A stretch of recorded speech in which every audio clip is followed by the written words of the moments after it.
The morning of October 14th, 1965, was cold and bright in the small farming community of Caldwell County, Kentucky. The frost had been heavy overnight, the first real frost of the autumn, and by sunrise, the fields around Thomas Wakefield's small farm were silver white in the long, slanting light. The leaves on the maples lining the long gravel driveway had turned a brilliant red and orange. The morning was beautiful. It was the kind of October morning that a man might have taken his motorcycle out for one final ride before winter set in. Thomas Wakefield did not take his motorcycle out that morning. Thomas was 27 years old. He was a former United States Marine. He had served 4 years on active duty from 1956 to 1960 and had been discharged with the rank of corporal. He had served as a rifleman and later as a small unit leader. He had not seen combat. His enlistment had fallen in the quiet years between the Korean War and the early escalation of Vietnam. But he had been deployed to Lebanon during the 1958 crisis, and he had spent time on Okinawa and in the Philippines, and he had been the kind of Marine that other Marines remembered. Steady, competent, fair, the kind of man you wanted beside you when things were uncertain. After his discharge, Thomas had come home to Caldwell County and bought a small farm with the money he had saved during his service. The farm was 42 acres of rolling Kentucky farmland, with a small white clapboard farmhouse, a chicken coop, a hay barn, and, most importantly to Thomas, a large red barn that had originally been built in 1922 to house cattle, but that Thomas had converted, over the course of his first 3 years on the farm, into a combination workshop, storage space, and motorcycle garage. Thomas had a motorcycle. He had bought it new in 1958 while he had been stationed at Camp Pendleton in California during a stretch of leave when he had ridden up the coast to San Francisco and back. The motorcycle was a 1958 Harley-Davidson FLH Duo-Glide, black with white wall tires and chrome trim everywhere, pipes, headlight nacelle, handlebars, mirrors.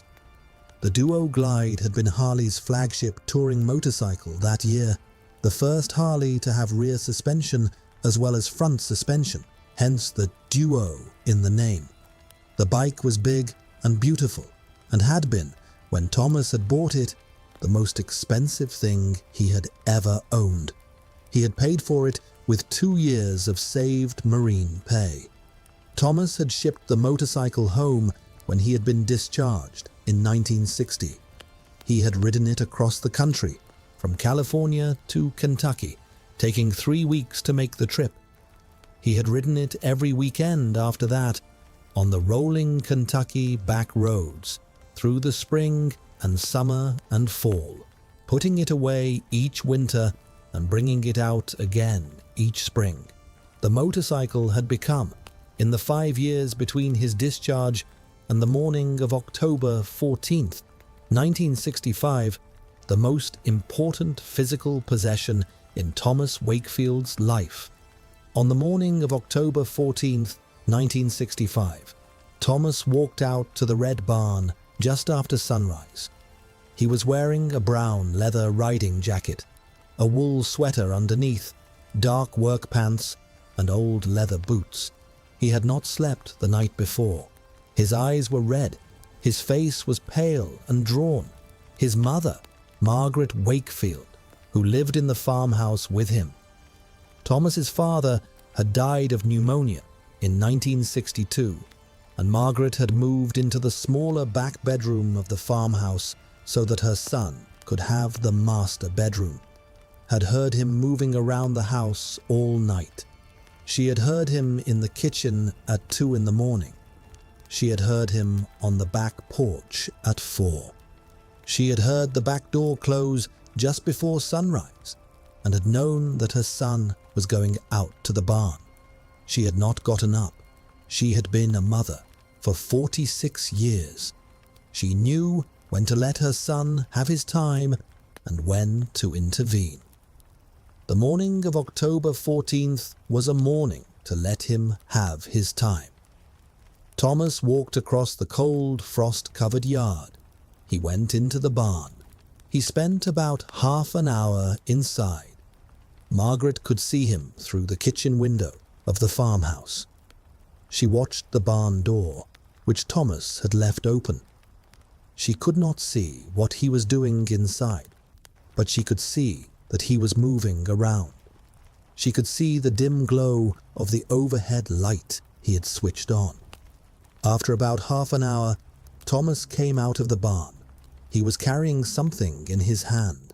Margaret could see it from the kitchen window, a small canvas tarp folded into a tight bundle. Thomas walked back across the yard to the farmhouse. He went into the side mudroom. Margaret heard him set something down on the floor. Then Thomas walked back out to the barn. This time, when he reached the barn, he did something different. He closed the large barn door. He shut it from the outside. Then he reached into his jacket pocket and pulled out 2 heavy brass padlocks. Margaret stood at the kitchen window and watched her son lock the barn. Thomas put one padlock through the hasp at the top of the barn door. He closed the lock. He pulled on it to make sure it was secure. Then he put the second padlock through the hasp at the bottom of the door. He closed that one too. He tested both. They held. Thomas stood in front of the barn for a long moment. He put his hand flat against the red painted wood. He stood there with his hand on the door of the barn for what Margaret would later estimate at about 2 minutes. Then he turned and walked back to the house. He came into the kitchen. Margaret was standing at the stove making coffee. She did not say anything to him. She did not ask why he had locked the barn. She knew enough not to ask. Thomas walked to the kitchen table. He sat down. He looked at his hands resting flat on the wooden surface. "Mama," Thomas said. "Yes, Tommy." "I'm not going to ride the motorcycle anymore." Margaret turned. She looked at her son. She had been waiting for him to say something, and the something he had said was not what she had expected. "All right. I'm not going to open that barn again either. Not for any reason. The motorcycle is going to stay in there. I just want you to know, so you don't ask." "Tommy, are you all right?" "No, Mama. I am not all right. But I am going to keep going, and I would appreciate it if you would not ask me about this. Not now. Not ever. I am going to live my life, and I am going to be a good son and a good neighbor and a good farmer, and I am going to do everything that is needed of me. But I'm not going to open that barn, and I'm not going to talk about why. Can you do that for me?" Margaret looked at her son. She looked at his red eyes and his pale face. She looked at the small bundle on the mudroom floor that he had brought in from the barn. She thought about what she had heard at 2 in the morning and at 4 in the morning and at the moment of dawn when the back door had closed. She did not know what had happened. She did not know what was in the bundle in the mudroom. She did not know why her son was suddenly going to lock his beloved motorcycle in a barn and never ride it again. But she had been a mother long enough to know that sometimes the kindest thing a mother could do for a grown son was to accept what he was telling her without demanding an explanation. "Yes, Tommy," Margaret said. "I can do that." "Thank you, Mama." Thomas drank his coffee. He ate the eggs that Margaret made him. He went out and did the morning chores. He fed the chickens. He checked on the cattle. He repaired a section of fence that had come loose during the previous week's storm. The barn stayed locked. It would stay locked for the next 60 years. 61 years. That is how long the barn stayed locked. Thomas Wakefield kept the padlocks on the doors for the rest of his life. He never opened them. He never spoke about what was inside. He never told his mother. He never told the woman he eventually married, a kind, quiet woman named Helen Mars, whom he met at the Caldwell County Fair in 1971 and married in 1972, when he was 34 and Helen was 31. He never told his 3 children, Robert, born in 1973, Linda, born in 1975, and James, born in 1978. He never told his grandchildren as they came along. 6 grandchildren in total, born between 1996 and 2008. The barn became part of the Wakefield family landscape. The big red barn behind the farmhouse, with the 2 heavy brass padlocks on its doors that Daddy and Grandpa Thomas did not open and did not talk about.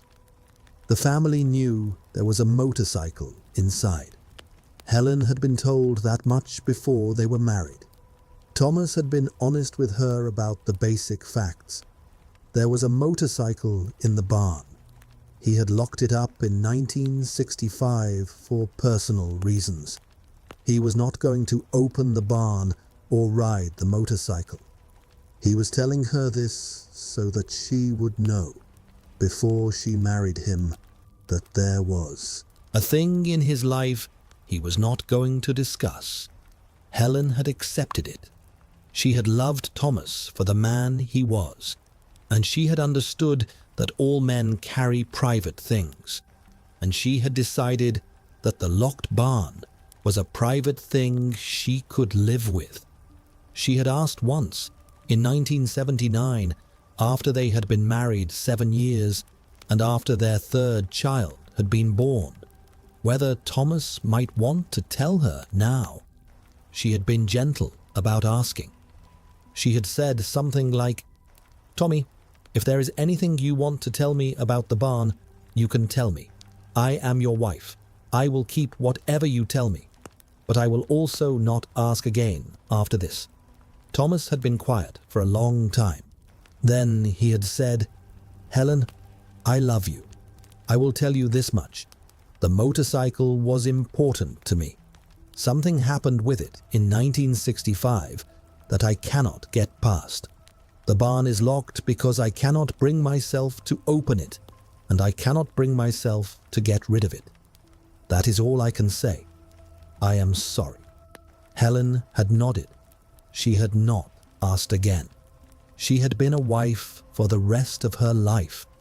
She had been a wife to Thomas for 42 years, until her death from breast cancer in 2014, and she had never asked again. The barn stayed locked. Thomas became, over the decades, the kind of man that small Kentucky towns produce in their best moments: a steady farmer, a decent neighbor, a good husband, a present father. He served on the local school board for 15 years. He volunteered with the volunteer fire department for 30.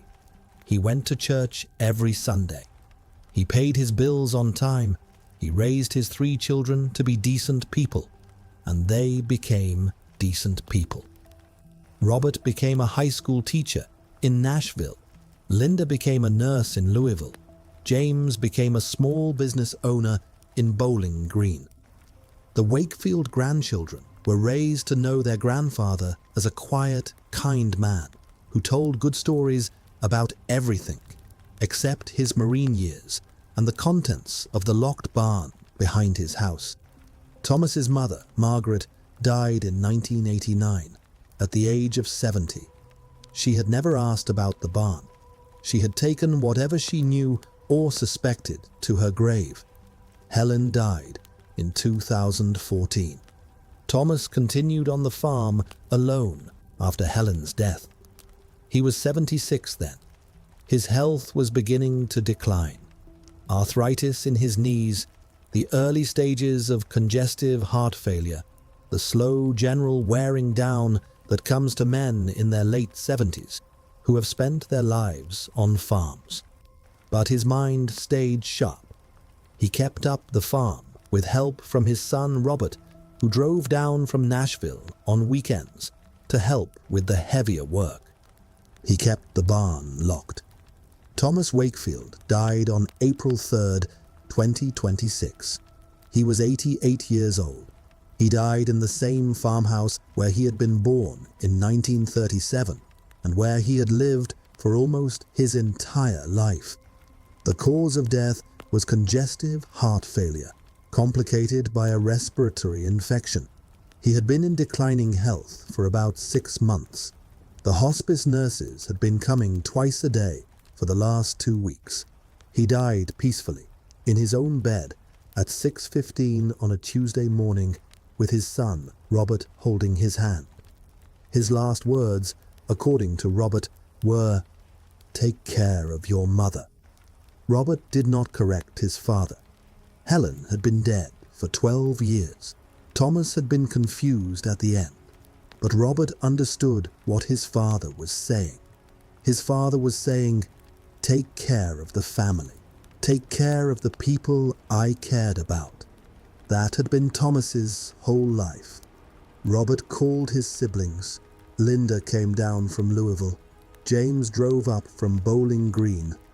The funeral was scheduled for that Friday at the small Baptist church in Caldwell County, where Thomas and Helen had been married, and where their children had been baptized, and where Helen had been buried 12 years earlier. Thomas was buried beside Helen on Friday, April 6, 2026. About 60 people attended the funeral. Most of them were Caldwell County residents, neighbors, friends from church, former students of Robert's, the volunteer firefighters Thomas had worked with for decades.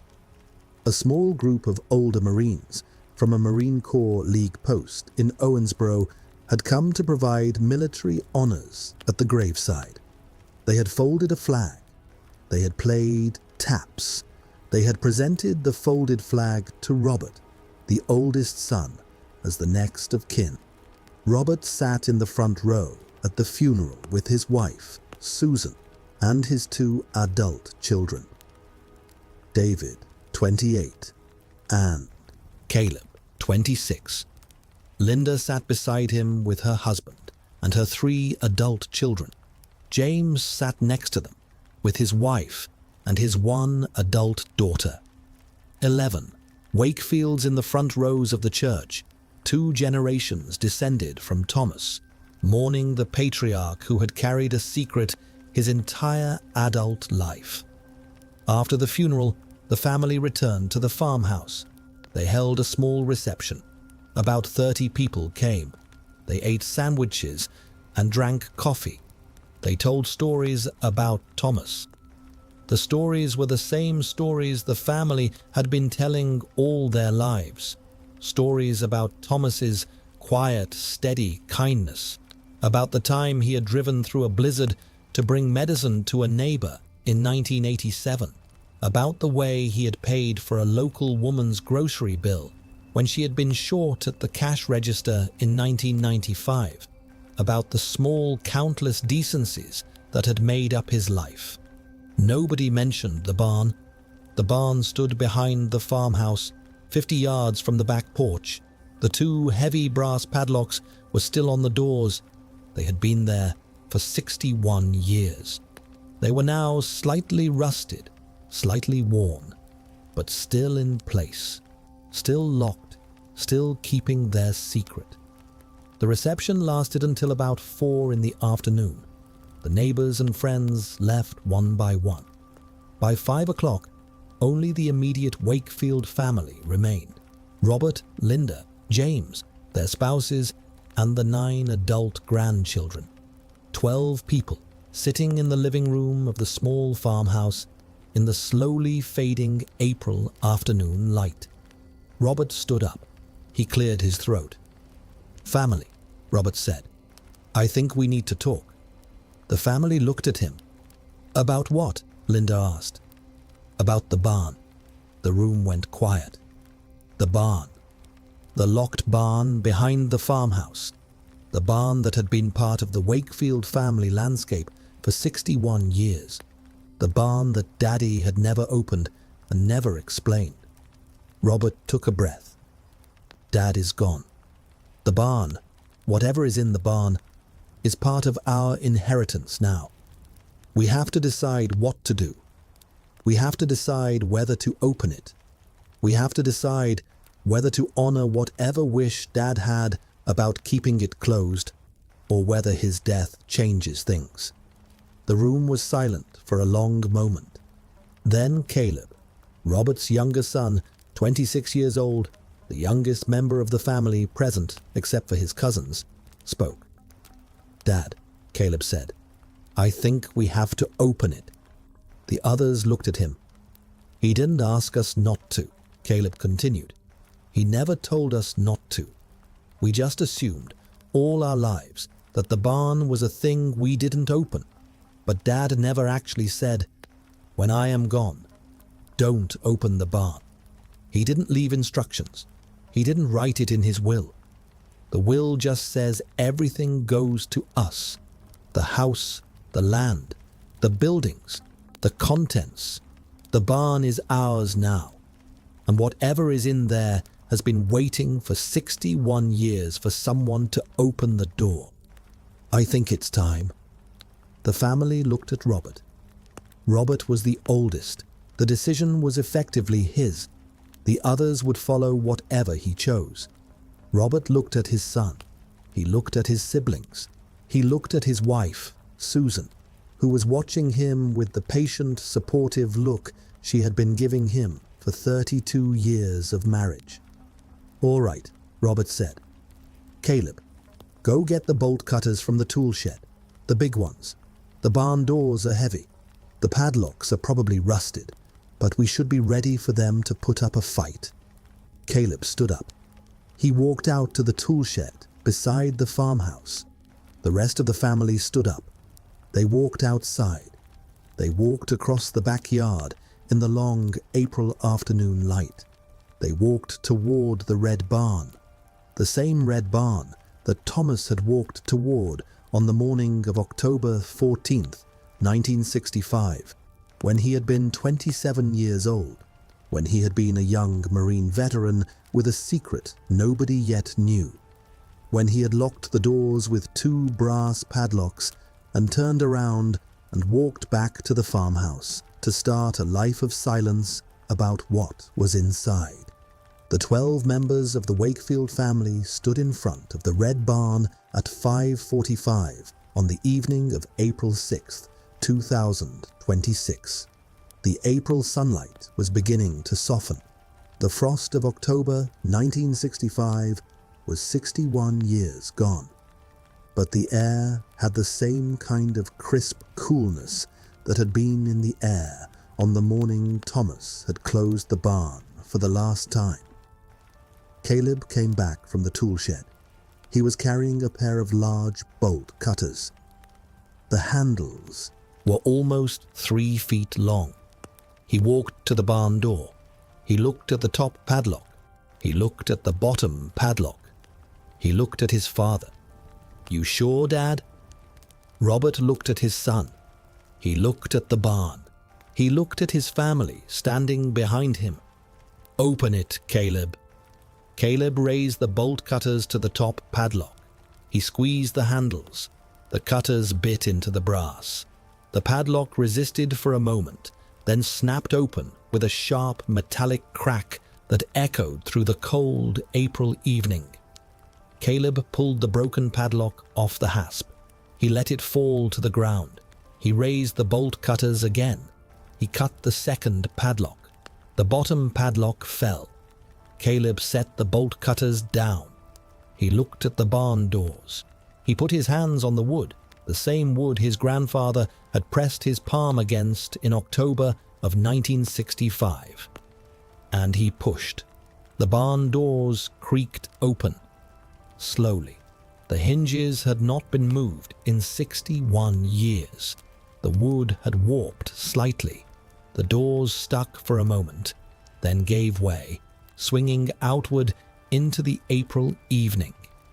The 12 members of the Wakefield family stood in the doorway of the red barn and looked inside. The first thing they noticed was the smell. 61 years of sealed air rushed out of the barn. Dust, dry hay, the faint metallic tang of old machinery, motor oil that had long since dried into the wooden floorboards, and underneath all of it, the deep silence of a space that had not been disturbed by human presence since before any of them had been born. The smell was not unpleasant. It was the smell of something preserved, the smell of a time capsule that had been waiting. The second thing they noticed was the dust. Every surface inside the barn was covered in a thick layer of pale grey dust, the slow accumulation of 6 decades. The dust hung suspended in the slanting evening light that now poured through the open doorway, dancing in golden columns through the dim interior. Spiderwebs draped from the rafters in long, thick veils, gone grey with age, undisturbed. The third thing they noticed was the motorcycle. It sat in the exact center of the barn floor, on its kickstand, exactly where Thomas Wakefield had parked it on the morning of October 14th, 1965, before he had walked out of the barn for the last time and locked the doors behind him. The 1958 Harley-Davidson FLH Duo-Glide. Black paint, faded but intact. Chrome that had once gleamed and was now dulled by 61 years of patina. The white wall tires had gone flat decades ago and now sagged on their rims, the rubber gone hard and slightly cracked. The leather seat had darkened from its original brown to a deep, almost black. The handlebars were positioned exactly as Thomas had left them, slightly turned to the left, the way a rider parks a bike when he is going to get back on it. But Thomas had not gotten back on it. The family stood frozen in the doorway. None of them moved for a long time. They were looking at something that had been part of the imagined landscape of their family for their entire lives. The locked barn, the mysterious motorcycle inside, and was now real, in front of them, exactly as it had been left in 1965. Caleb was the first to step forward. He walked slowly into the barn, his footsteps making small, soft sounds on the dust-covered wooden floor. The April evening light from the open doorway followed him in. He approached the motorcycle. He stopped about 3 feet from it. He stared at it. "My God," Caleb said, quietly. The other family members began to move into the barn. Robert came in first, then Susan, then Linda and her family, then James and his family, then the cousins. They spread out slowly through the barn, looking at everything, touching nothing yet, their footprints making the first marks in the dust in 61 years. The barn was not empty besides the motorcycle. There was more inside, much more. Against the back wall, a long wooden workbench held tools, wrenches, screwdrivers, a vintage Mac Tools tool chest, all coated in dust, but otherwise undisturbed. Above the workbench, on a pegboard, hung more tools in the same organized way that Daniel Haywood had kept his tools in Indiana. A small wood stove sat in the corner with a stack of split firewood beside it that had been sitting there since 1965. Along the right-hand wall, 4 large metal storage cabinets stood in a row. They were the kind of cabinets that mechanics used for spare parts. Along the left-hand wall, 3 large wooden trunks sat in a row. The trunks were the kind of military footlockers that veterans brought home from their service. Each trunk had a small metal plate on the front, but the plates were so dusty that the writing could not be read from the doorway. In the back corner, behind the motorcycle, was a small wooden writing desk. On the desk was an old kerosene lamp, a notebook, and several photo albums. The family began to disperse through the space. Linda walked toward the wooden trunks. James walked toward the storage cabinets. Caleb walked closer to the motorcycle. Robert walked toward the writing desk in the back corner. Robert reached the desk first. He brushed dust from the notebook on top. It was a leather-bound journal. He picked it up. He opened it carefully. The leather had stiffened with age, and he was worried about damaging it. The first page had a date written at the top in his father's young handwriting. The date was October 14th, 1965. Robert's breath caught. He looked at his father's handwriting, younger, sharper, more vertical than the handwriting he had known his whole life. The same handwriting, but as a young man's hand, full of the particular energy of someone in his 20s writing something important. Robert read the first entry. October 14th, 1965. I am writing this because I do not know what else to do. I am writing this in this barn, on this desk, by the light of this kerosene lamp, on the morning that I am about to lock this barn and never open it again. I do not know who will read this. I do not know if anyone ever will. Maybe I will come back someday and read it myself. Maybe I will never come back. Maybe someone will find it after I am dead, and they will understand. Her name was Sarah Bellingham. She was 24 years old. She is dead now. She died last night because of me, because I was on this motorcycle, because I made a decision that I should not have made, because I am a coward and a stupid man, and I do not deserve any of the things I have. I'm going to lock this barn. I'm going to leave the motorcycle in it. I will never ride it again. I will never let anyone else ride it. The motorcycle killed her, and I do not deserve to be on it. And I will spend the rest of my life pretending it does not exist. If anyone is reading this, please know that I am sorry. I am sorry beyond what words can carry. Sarah deserved better than what happened. Her family deserves better than what happened. And I have to find a way to live with it. God forgive me. Thomas Wakefield. Robert's hands were shaking. He looked up from the journal. He looked around the barn. His family had not yet noticed that he had started reading. They were still spreading through the space, looking at things, making small discoveries of their own. Family, Robert said. His voice was quiet, but it carried through the barn. Family, come here, please. They turned. They looked at him. What is it, Dad? Caleb asked. Come here, all of you. There's a journal. I just read the first page. You all need to hear this. The family gathered around the desk. They formed a tight circle. Robert held the journal under the slanting light from the doorway. He read the first entry aloud. When he finished, the barn was silent, except for the wind outside, moving through the bare April trees. Sarah Bellingham, 24 years old, dead because of Thomas, because of the motorcycle. The family looked at each other. They looked at the motorcycle in the center of the barn. They looked at the journal. There's more, Robert said. There has to be more. This is just the first page. Let me look. He turned the page carefully. The next page was blank. He turned again. Another blank page. He turned again. A blank page. He kept turning. The next 10 pages were all blank. Then, halfway through the journal, he found another entry. The handwriting was different, older now, less sharp. The hand of a man in his 30s. March 15th, 1973.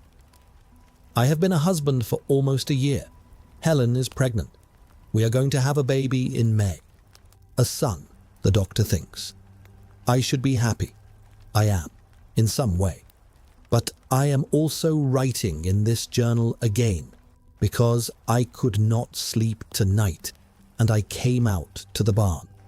I still come to the barn sometimes in the middle of the night, though I do not unlock the doors, and I needed to set something down on paper. Sarah Bellingham, 8 years gone. I still see her face every day. I still hear the sound. I still feel the exact moment in my hands, the moment I turned the handlebars too sharp, the moment the bike started to slide, the moment I knew I could not save it. I have lived with that moment for 8 years, and I will live with it for the rest of my life. I have not told Helen. I cannot tell Helen. If I tell Helen, she will leave me, or worse, she will stay and pity me, and I cannot bear either of those things. So I keep the secret. God forgive me. Forgive me. Forgive me, Thomas. The family was silent. Robert kept turning pages. He found a third entry, then a fourth, then a fifth. Over the course of the next 20 minutes, with his family standing around him in the dim barn, with the April evening light slowly fading outside, Robert read aloud from the journal that his father had kept sporadically for 6 decades. There were 11 entries in total, spaced out over the years. The first one in 1965, the last one in 2019. Each entry written at a moment of particular weight in Thomas Wakefield's life. The night before his wedding to Helen, the day after Robert was born, the morning of Helen's funeral in 2014. The Christmas after Helen's death. The entries all said versions of the same thing. Thomas could not get past what had happened in 1965. He had not told anyone. He could not bring himself to tell anyone. The barn was locked because the motorcycle was locked, and the motorcycle was locked because what it had done to Sarah Bellingham was the central unredeemed fact of his entire adult life. Robert finished reading the last entry. He closed the journal carefully. He set it back on the desk. The family stood in the dim barn. Nobody spoke. The motorcycle sat in the center of the room on its kickstand, exactly as Thomas had left it in 1965, with the dust of 6 decades on its chrome and its leather seat. Linda was crying quietly. James had his hand over his mouth. Susan was holding Robert's arm. The grandchildren were looking at each other with the expressions of young people who had just learned that their grandfather, the steady, kind, quiet man they had known, had been carrying a tragedy inside himself for their entire lives. He never told anyone, Linda said. 61 years. He never told a single person. Mama, James said. He never told Mama. He couldn't, Robert said. He says it in the journal. He thought she would leave him. She wouldn't have, Linda said. Mama wouldn't have left him. He didn't know that for sure. He was a young man when this happened. He had only known her for a year when he married her. He couldn't take the risk. Caleb was kneeling beside the motorcycle now. He was looking at it the way young people look at old things, with curiosity, with a kind of reverence, with the particular attention of someone who has just understood that an object in front of him is not just an object, but a story. Dad, Caleb said. Who was Sarah Bellingham? Robert looked at his son. I don't know. What happened in 1965? I don't know that either. The journal doesn't say. Grandpa just keeps repeating that something happened, that he was riding the motorcycle, that she died, that it was his fault. But he doesn't say what actually happened. How can we not know?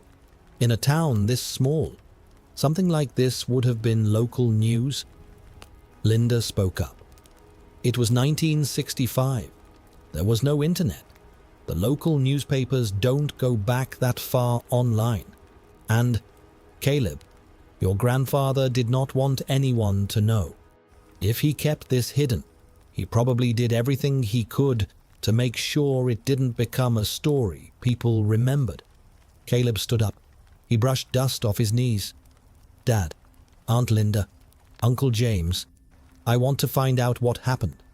I think we need to. He left this journal. He left this motorcycle. He left the barn locked for 61 years. And the journal, he says, maybe someone will find it after I am dead and they will understand. He wanted someone to understand. Or at least he left the possibility open. I think we have to honor that. I think we have to find out. The adults looked at each other. Caleb, Robert said, I'm 63 years old. I've been a teacher in Nashville for 35 years. I don't know how to investigate something like this. None of us do. I do, Caleb said. The family looked at him. Caleb was 26. He worked as a junior reporter at the Lexington Herald-Leader. He had been doing local journalism for 3 years since graduating from journalism school at the University of Kentucky. He was at the beginning of his career, but he knew how to do research. He knew how to find old records. He knew how to track down people. I do this for a living, Caleb said. Smaller things, mostly. Local stories, council meetings, the occasional human interest piece. But the basic skills are the same. I can find out what happened to Sarah Bellingham. I can find out who her family was. I can find out where they are now. If Grandpa wanted someone to understand, I can be the one who understands. Robert looked at his son. He looked at the journal. He looked at the motorcycle. All right, Caleb, find out what happened. But, quietly, don't make this a news story. This is family. Whatever you find out, you bring it back to us first. We decide what to do with it. Not the paper, not anyone else. Of course, Dad. I would never publish anything about this without permission. The family moved out of the barn slowly, in 2s and 3s. They left the doors open. They left the motorcycle in its place. The dust of 61 years had been disturbed for the first time, and the air inside the barn was already different, fresher, lighter, more alive. The barn had been a tomb. Now it was, slightly, beginning to become something else. Robert was the last to leave. He stood in the doorway for a moment. He looked at the motorcycle one more time. He looked at his father's journal on the desk. He thought about Thomas Wakefield, who had walked out of this barn in October of 1965 and had carried the rest of his life around the secret of what had happened the night before. I love you, Dad, Robert said, quietly, to the empty barn. He closed the doors. He did not lock them. The padlocks were broken. The barn was open now. It would stay open. He walked back to the farmhouse with his family. Caleb started his research that night. He drove back to Lexington, where he lived, late on Friday evening. He arrived at his small apartment near campus at about 11. He could not sleep. He sat at his desk with his laptop open and a glass of water and his grandfather's journal, which Robert had given him to take home, and he started to look. The first thing he searched for was Sarah Bellingham death, 1965, Kentucky. Nothing. He searched for Sarah Bellingham, Caldwell County, 1965. Nothing. He searched for Sarah Bellingham motorcycle accident 1965. Nothing. He sat back in his chair. He thought, 1965 was before the digital era. Local newspapers from that period had been digitized in some cases, but not all. The Caldwell County local paper, the Caldwell County Times, had been a small weekly publication in 1965, and Caleb did not know whether its archives were online. He called the Times the next morning. He spoke to the current editor, a woman in her 50s named Donna Marsh. He explained that he was a reporter at the Lexington Herald-Leader doing research on his grandfather, who had recently passed away, and that he was trying to find information about an incident in October of 1965 in Caldwell County involving someone named Sarah Bellingham. Donna was helpful. She told him that the Times had bound volumes of every issue going back to 1947 in their office in Princeton, Kentucky.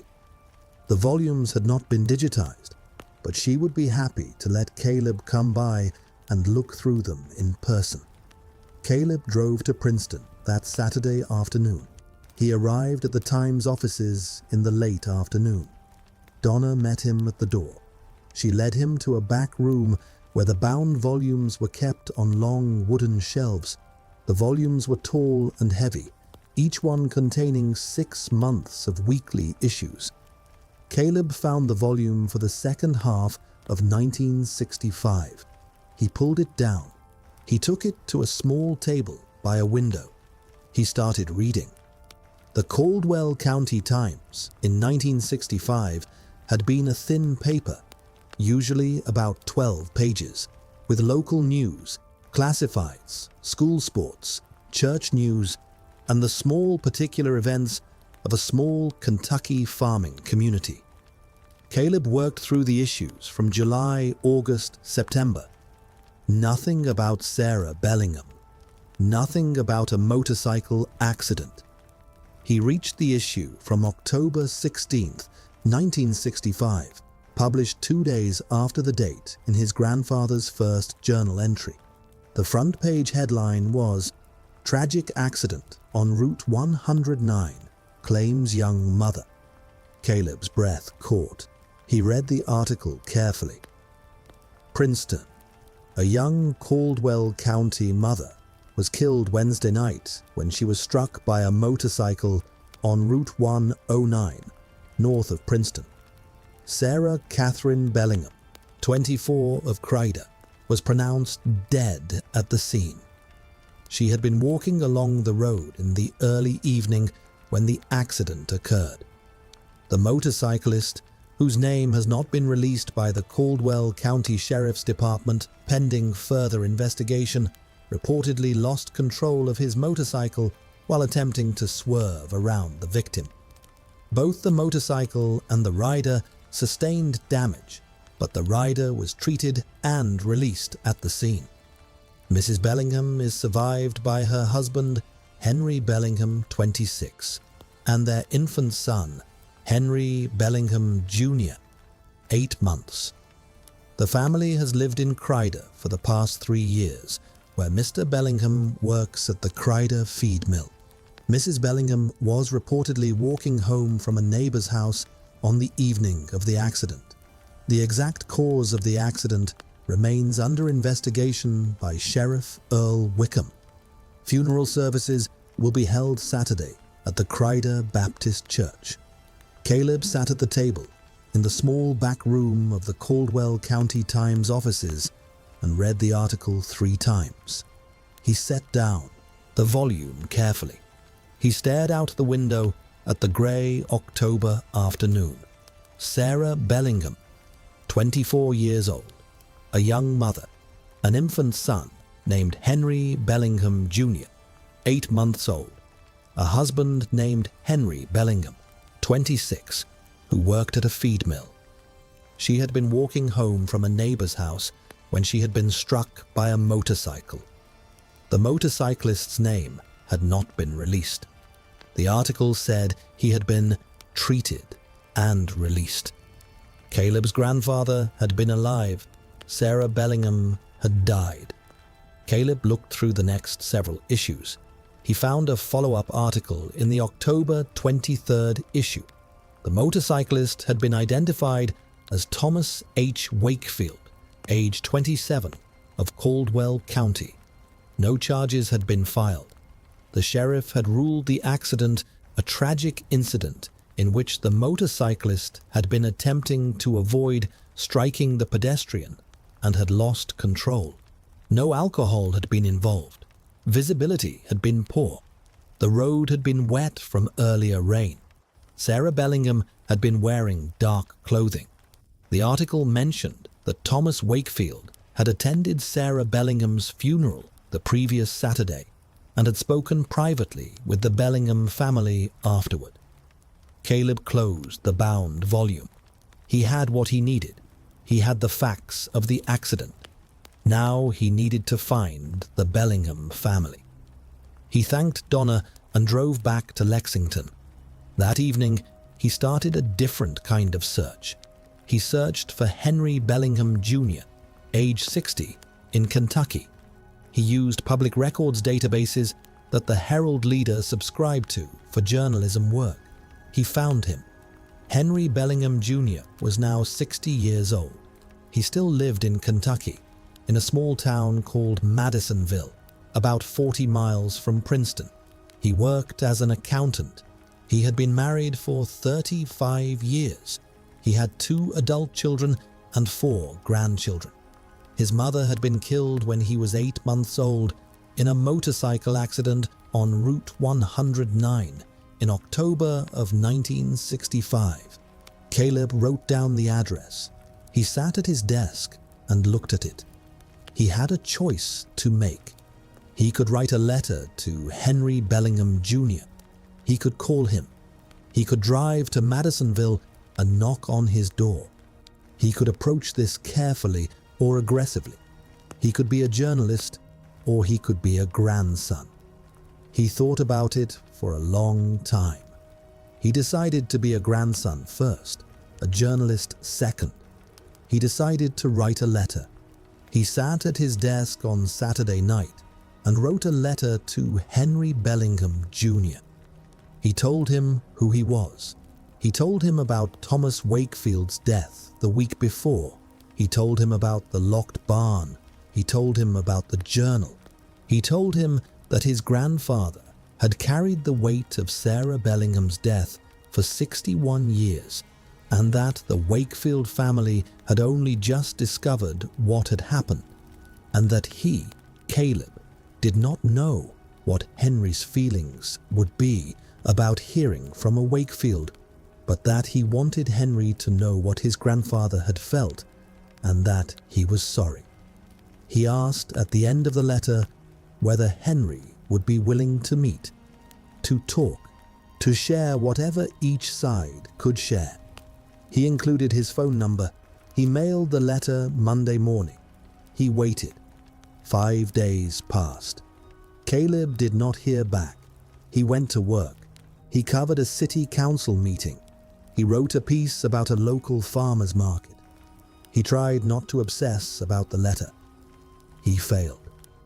On the 6th day, Sunday, April 19th, 2026, 2 weeks after Thomas Wakefield's funeral, his phone rang at 9 in the morning. He did not recognize the number. He answered. Hello? Hello. Is this Caleb Wakefield? Yes. This is Henry Bellingham, Jr. I got your letter. Caleb sat up. He walked to his window. He looked out at the morning. Mr. Bellingham, thank you for calling. Caleb, listen. I need you to understand something. I have been waiting for your family to contact us for 61 years. Caleb did not know what to say. He held the phone and looked out the window. I know everything that happened, Henry continued. I have always known. My father told me when I was old enough to understand. I have things to tell you that your grandfather never knew. I have been waiting for someone in the Wakefield family to be ready to hear them. Mr. Bellingham, Caleb, I want you to come to Madisonville. I want you to come tomorrow if you can. There is something I want to show you. Something that has been waiting in my closet for 61 years for the right person to receive it. Can you come?" Caleb did not hesitate. "I can come, Mr. Bellingham. I can come tomorrow." "Good. Bring your father if he wants. Bring whoever needs to be there. I will be home all day. Drive safely." "Thank you. Thank you for calling. Thank you for being willing." "Caleb, I am not going to lie to you.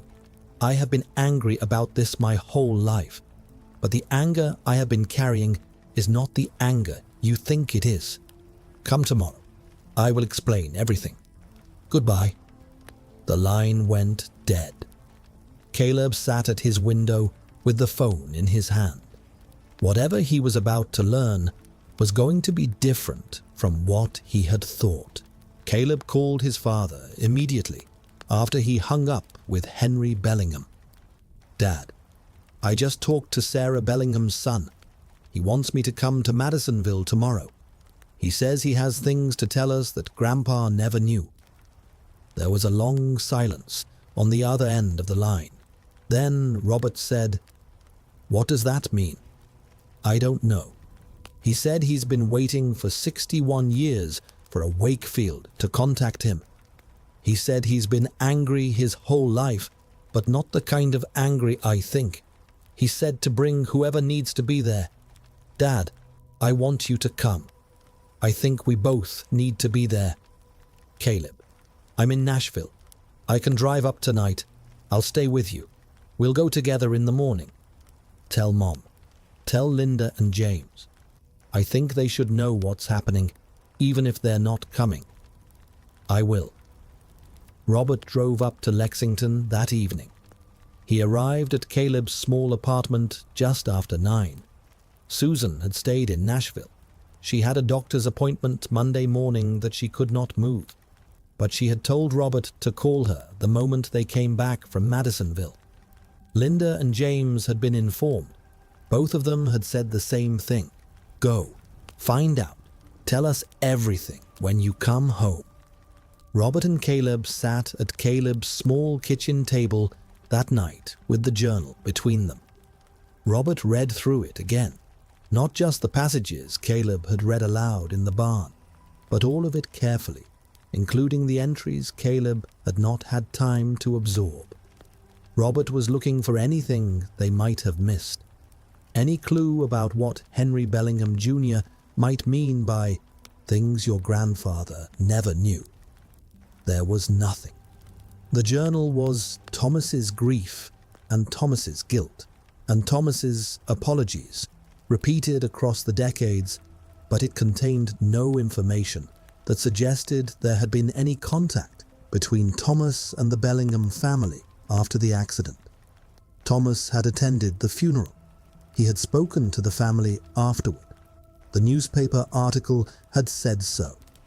But there was nothing in the journal about what had been said at that meeting, and nothing about any communication after. "Dad," Caleb said, "what if Grandpa got it wrong?" "What do you mean?" "What if there was something about the accident he didn't know? What if Henry is going to tell us something that changes what really happened?" Robert looked at his son.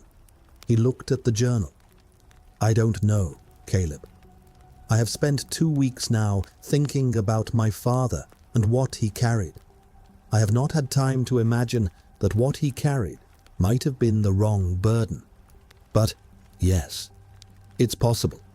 Henry would not have called if he didn't have something significant to say." They went to bed that night.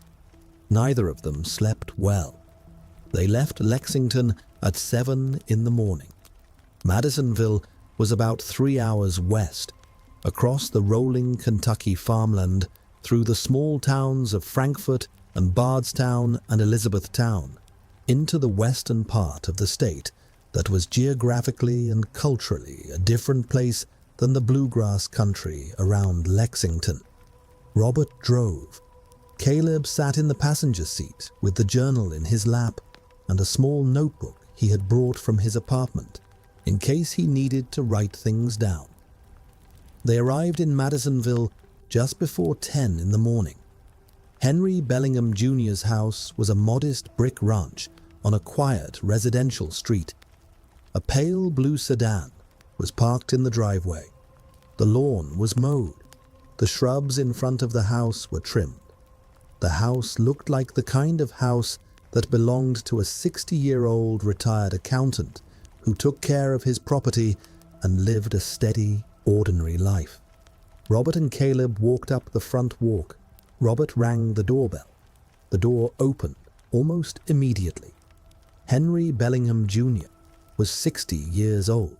He was a man of medium height, with thinning grey hair, kind blue eyes, and the soft features of a man who had spent his career behind a desk. He was wearing a sweater and khaki pants. He looked at the two Wakefield men on his porch. Robert, 63, grey-haired, tall and thin, with the steady, careful face of a high school history teacher.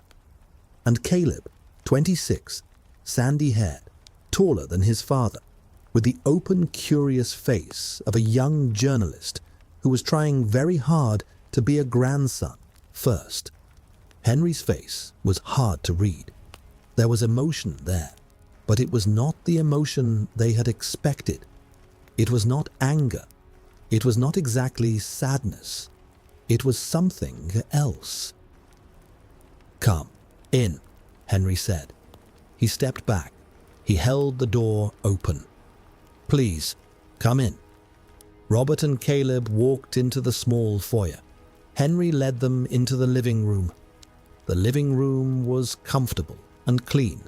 A couch and two armchairs, a coffee table with a small vase of fresh flowers on it, family photographs on the walls, a glass-fronted cabinet containing what looked like dishes, and a few books. There was a fireplace. A small fire was burning in it, despite the mild April weather. The room smelled faintly of cedar smoke and lemon furniture polish. A woman was sitting in one of the armchairs. She was about 60. She had short white hair and warm brown eyes.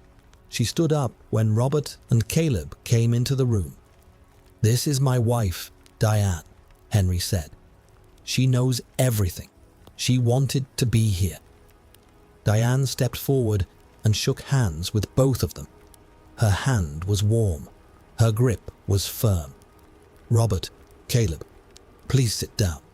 I'm going to bring coffee in a minute. You drove a long way." Robert and Caleb sat on the couch.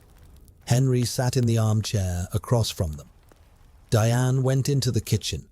The four of them, three of them, while Diane was in the kitchen, sat in silence for a moment. The fire crackled. The clock on the mantel ticked. "Mr. Bellingham," Caleb began. "Henry, please. Henry, we don't really know how to start this. My grandfather never told anyone what happened. We just found out 2 weeks ago when we opened the barn. We don't even know what to ask." Henry nodded slowly. "Let me tell you what I know," Henry said. "Let me tell you the whole story from my side, and then you can tell me from yours. Is that all right?" "Yes, please." Diane came back from the kitchen with a tray. 4 cups of coffee, cream, sugar, a small plate of sliced banana bread. She set it on the coffee table. She sat down in the armchair beside her husband. She put her hand on his knee.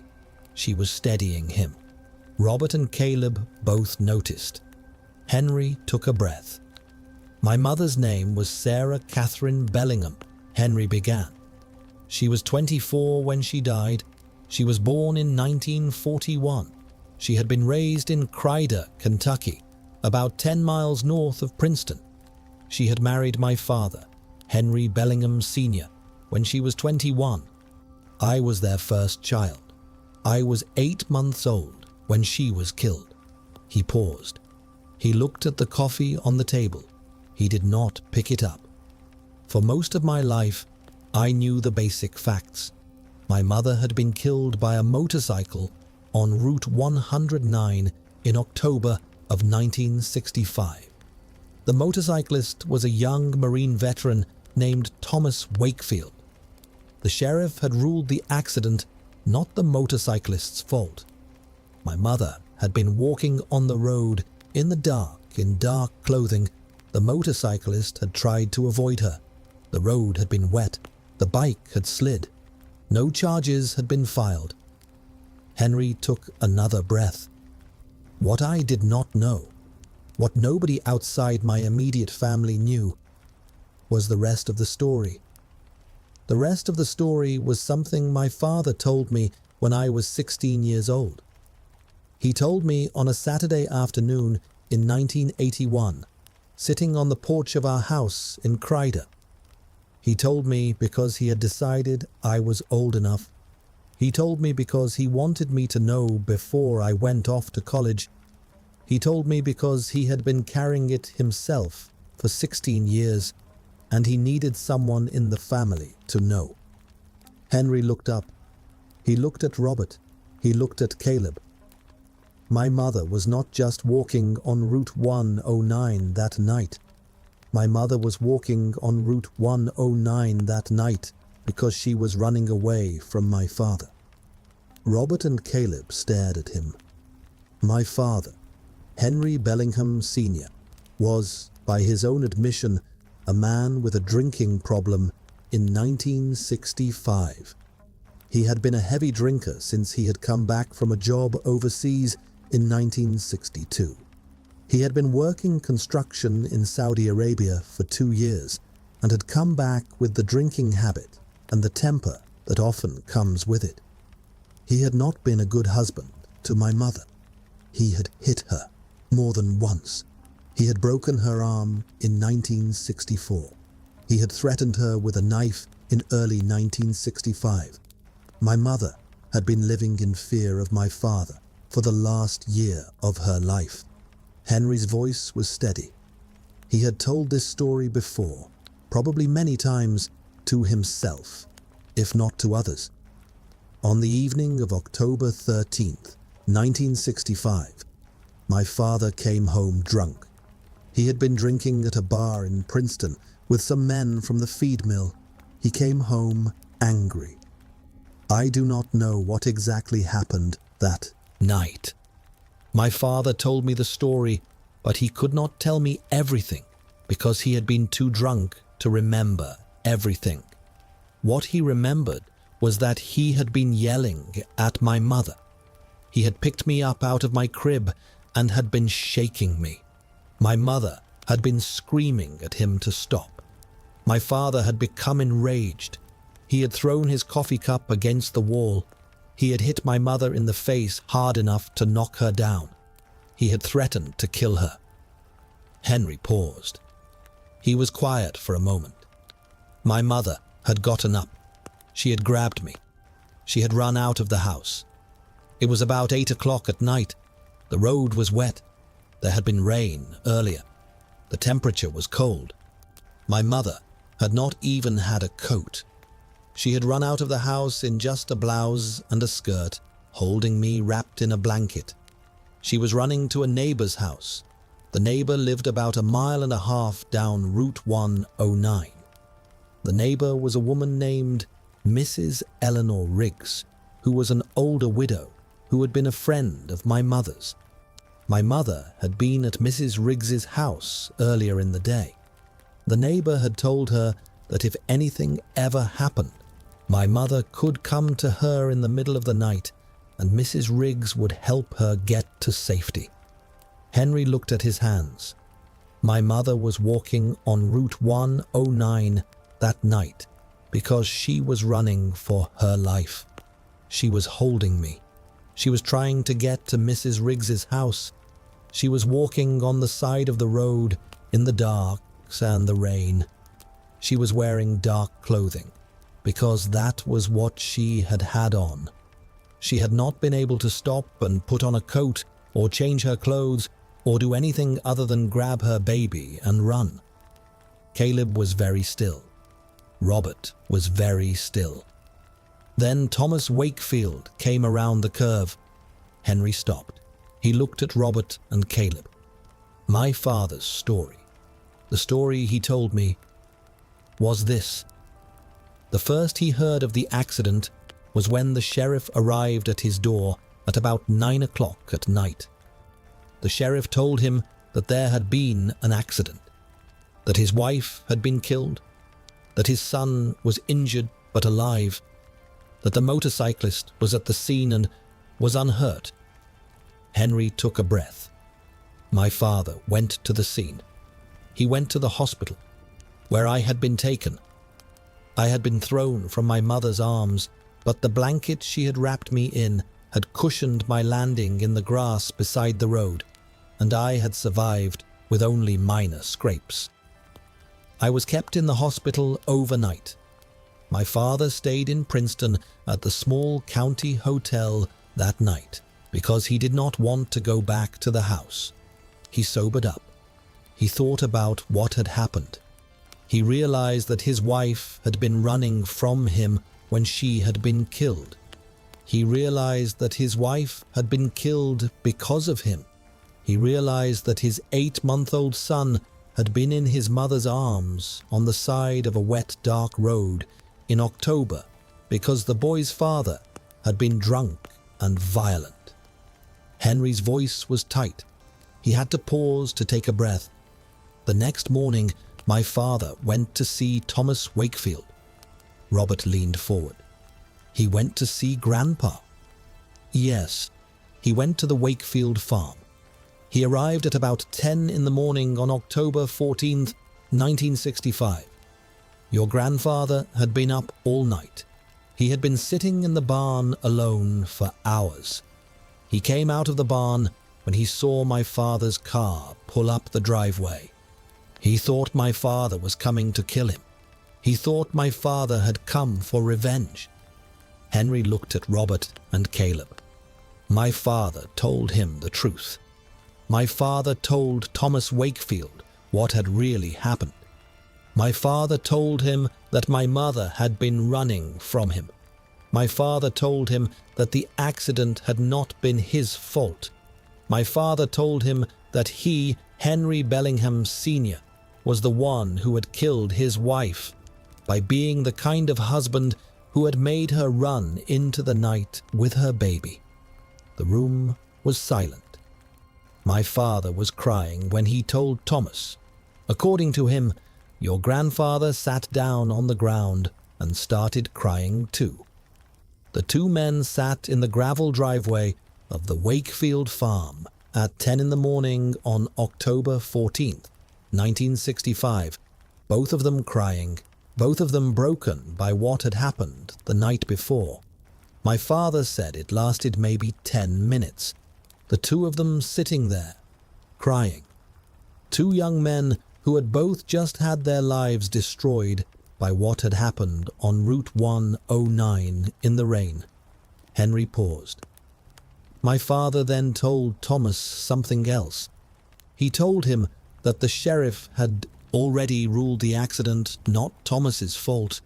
The sheriff had ruled it a tragic incident. My mother had been walking in dark clothing, in the dark, in the rain. Thomas had tried to swerve. The road had been wet. Nobody was going to blame Thomas. Nobody official was going to charge him with anything.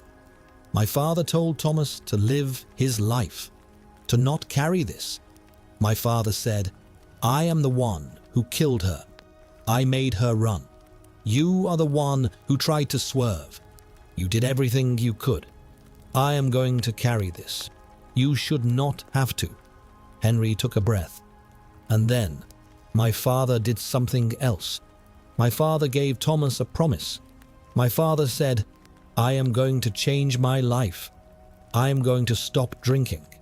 I am going to never lift a hand to anyone again. I am going to raise my son to be a good man. I am going to spend the rest of my life trying to be the kind of person Sarah deserved before I broke her. I am telling you this, Thomas, because I want you to know that something good is going to come out of this. I am going to make my life into a memorial for her. That is what I owe her. That is what I owe you." Henry's eyes were wet now. "Your grandfather did not believe him. According to what my father told me, your grandfather looked at my father and said, 'Mr. Bellingham, I appreciate what you are saying, but I cannot accept it. I cannot accept that this was not my fault. I am the one who was on the motorcycle. I am the one who could not control it. She is dead because of me. I am going to carry this, whether you carry it or not. I am sorry. I cannot do anything else." Henry looked at Robert.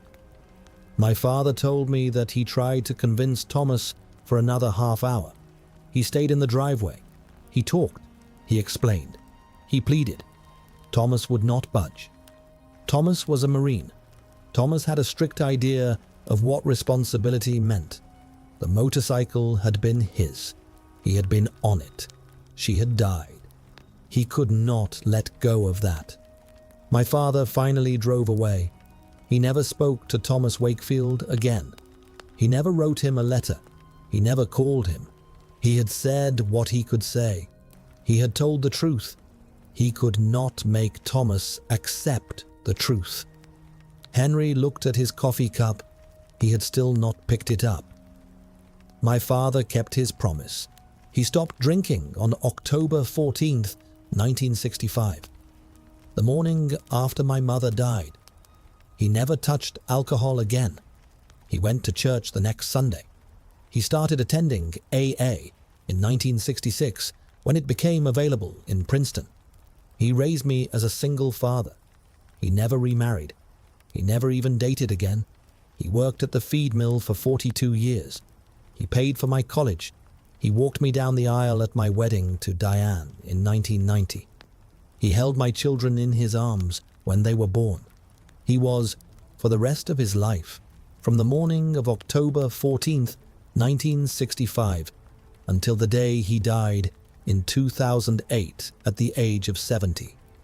He was a different man than the man my mother had run away from." Henry paused. He looked at his wife. Diane was crying quietly. She squeezed his knee. "My father told me all of this when I was 16. He told me because he had decided I needed to know. He told me because he had been carrying it for 16 years and he needed someone in the family to know. He told me about Thomas Wakefield. He told me that he had always hoped Thomas had been able to live a full life. He told me that he had thought about Thomas often over the years and had always wondered whether Thomas had been able to forgive himself." Henry looked at Robert. "Robert, Caleb, I have been waiting since 1981, for 45 years, to be contacted by a Wakefield. I knew that someday, somehow, the story would come out. I knew that someday someone in your family would discover what had happened and would come looking. I have kept a box in my closet that I want to show you in a minute. The box has been in my closet for 45 years. It is the box my father gave me when he told me the story in 1981. It is what he wanted Thomas Wakefield to have. He never sent it. He could not bring himself to. He left it to me to deliver someday, if the opportunity ever came." Henry stood up. He walked out of the living room. Robert and Caleb sat on the couch in silence. Diane wiped her eyes with a tissue. Nobody said anything. Henry came back into the room. He was carrying a small wooden box. The box was about 10 inches long and 6 inches wide. The wood was dark walnut. It had been polished by hands that had taken care of it over the years. There was a small brass clasp on the front. The box was clearly old, but it had been kept clean and dry for decades. Henry sat down. He set the box on the coffee table. He looked at Robert and Caleb. "This box belonged to my mother. My father gave it to her when they were engaged. It was meant to be a jewelry box. She kept her small, valuable things in it, her wedding ring when she was not wearing it, a few small pieces of jewelry, some letters, a photograph or two. My father saved the box after she died. He kept it for 16 years. When he gave me the story in 1981, he gave me the box. He told me that someday, when a Wakefield came, I should give the box to them. He said, Thomas Wakefield needs to have what is in this box. He needs to know what was inside Sarah's life. He needs to understand that she was a full person who had loved and been loved, and who had been more than a tragedy on a road. Henry slid the box across the coffee table toward Robert. This is yours now. This is your family's. My father wanted Thomas to have it. Thomas is gone, so now it is yours. Open it. See what is inside. See who my mother was. Robert looked at the box. He looked at Caleb. He looked at Henry. Henry, I don't know what to say. Open it, Robert. Robert pulled the box toward himself. He opened the small brass clasp. He lifted the lid carefully. Inside, lined with old yellowed silk, were small objects. A simple gold wedding band. Sarah's. She had taken it off. Henry would explain later, sometimes when she was washing dishes, and on the night she had run from the house, she had not been wearing it, so it had survived. A small black and white photograph in a paper sleeve. Sarah Bellingham, 23 years old, smiling, holding her infant son in her arms on a front porch in Crider, Kentucky, in the summer of 1965. A small letter, folded into a square, written on stationery from a hospital in Madisonville. The letter was dated August 1965, 2 months before Sarah died. Robert unfolded it carefully. The letter was written in a young woman's neat handwriting. It was addressed to "My dearest son, Henry Jr." Robert read it silently. Then he read it aloud, slowly, his voice catching. August 7th, 1965. My dearest son, Henry Jr. You are 6 months old today. I am writing this letter to you because I want you to have something from me someday, in case I am not around to tell you these things in person. I want you to know that I love you more than anything in the world. I want you to know that you were wanted and that you were loved before you were born, and that you are loved every minute of every day now. I want you to know that when I look at you, I see a tiny human being who is going to grow up to be a man, and I cannot wait to see who you become. I want you to know that I have not always made the best choices in my life. I married your father young, before I knew exactly who he was. He is not always an easy man. He has trouble that he is fighting. I hope, with everything in me, that he wins the fight. I hope that someday you read this letter and you laugh because you have not known him as the man I worry about and have only known him as the man I hope he will become. But if for any reason something happens to me, my dearest Henry, I want you to know these things. Be kind, always, even to people who are not kind back, especially to people who are not kind back. Find someone you love who loves you back the same way. Do not settle for less than that. Your father loved me, but in a way that was not always enough. You deserve more. Forgive people when they deserve forgiveness. And remember that sometimes the people who hurt us the most are the ones who need forgiveness the most, because they cannot forgive themselves. Do not be afraid to be soft in a world that wants you to be hard. I love you. I love you. I love you. If something happens to me and I am not there to read this with you, please know that the last thing I thought of, the last thing I felt, the last thing in my heart, was you. Your mother, always. Sarah Robert finished reading. He set the letter on the table. His hands were shaking. Henry was crying. Diane was crying. Caleb was crying. Robert was crying. She wrote it 2 months before she died, Henry said. I do not believe she knew anything was going to happen. I think she wrote it because she had been thinking about my father's drinking, and she wanted to have something in writing for me, in case. The letter was found in the wooden box after the accident. My father gave it to me on my 18th birthday. He said, "This is from your mother. She wrote it for you when you were 6 months old." He said, she would have wanted you to know that the last thing she thought of before the motorcycle came around the curve was you, because you were in her arms. You were the only thing in her arms. The 4 of them sat in the living room in Madisonville for a long time. Nobody spoke. The fire crackled, the clock ticked, the April morning light moved slowly through the windows. Eventually, Henry spoke again. "Robert, Caleb, your grandfather carried something for 61 years that he did not need to carry. He did not kill my mother. My father killed my mother. My father killed her by being the kind of man who made her run. Your grandfather was the man who came around the curve at the wrong moment. He was as much a victim of my father's drinking as my mother was. He just survived. And in surviving, he took on a debt that was not his." Henry looked at Robert. "I am sorry I did not find a way to contact him while he was alive. I should have. My father should have. We should have driven to Caldwell County and walked up to the door and made him hear the truth. But my father was ashamed.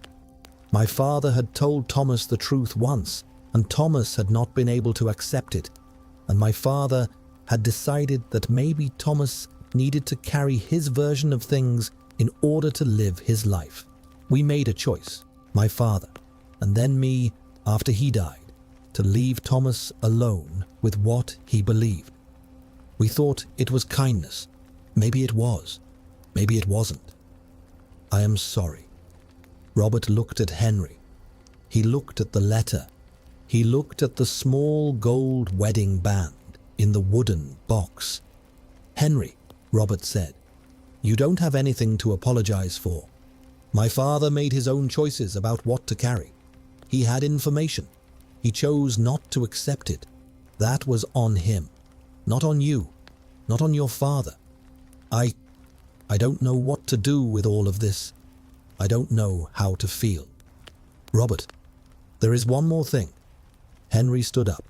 He walked to a small writing desk in the corner of the living room. He pulled open a drawer. He took out a manila envelope. He brought it back. He sat down. "My father wrote a letter to your grandfather in 1990, 25 years after the accident. He never sent it. He was going to. He had the address. He had everything. But he could not bring himself to send it. He left it in his papers when he died in 2008. I have had it for 18 years. Henry held the envelope out. "I think your grandfather might have wanted to read this. I think this letter might have helped him. But it sat in a drawer for 36 years. And now your grandfather is gone. So I am giving it to you. Read it. Decide what to do with it." Robert took the envelope. He held it in his hands. He did not open it yet. He looked at Henry. "Thank you, Henry. Read it, Robert. Then we'll talk." August 12th, 1990. Dear Thomas, I am writing this letter 25 years after the night that destroyed both of our lives. I have wanted to write it for many of those years. I have started it many times. I have always put it down because I was not sure I had the right words. I'm not sure I have them now, but my son, Henry, is 26 years old now, the age you were on the morning I came to your driveway in 1965. And I find myself thinking about you and about what you might have made of your life and about whether I owe you a final accounting. I came to your driveway on October 14th, 1965, and I told you what had happened. I told you that Sarah had been running from me. I told you that I had been the cause of her being on that road, in the dark, in the rain, in dark clothing. I told you that you had done what any decent man would have done. You had tried to swerve. You had tried to avoid her. You had failed. And you had survived. I told you that the responsibility for Sarah's death belonged to me, not to you.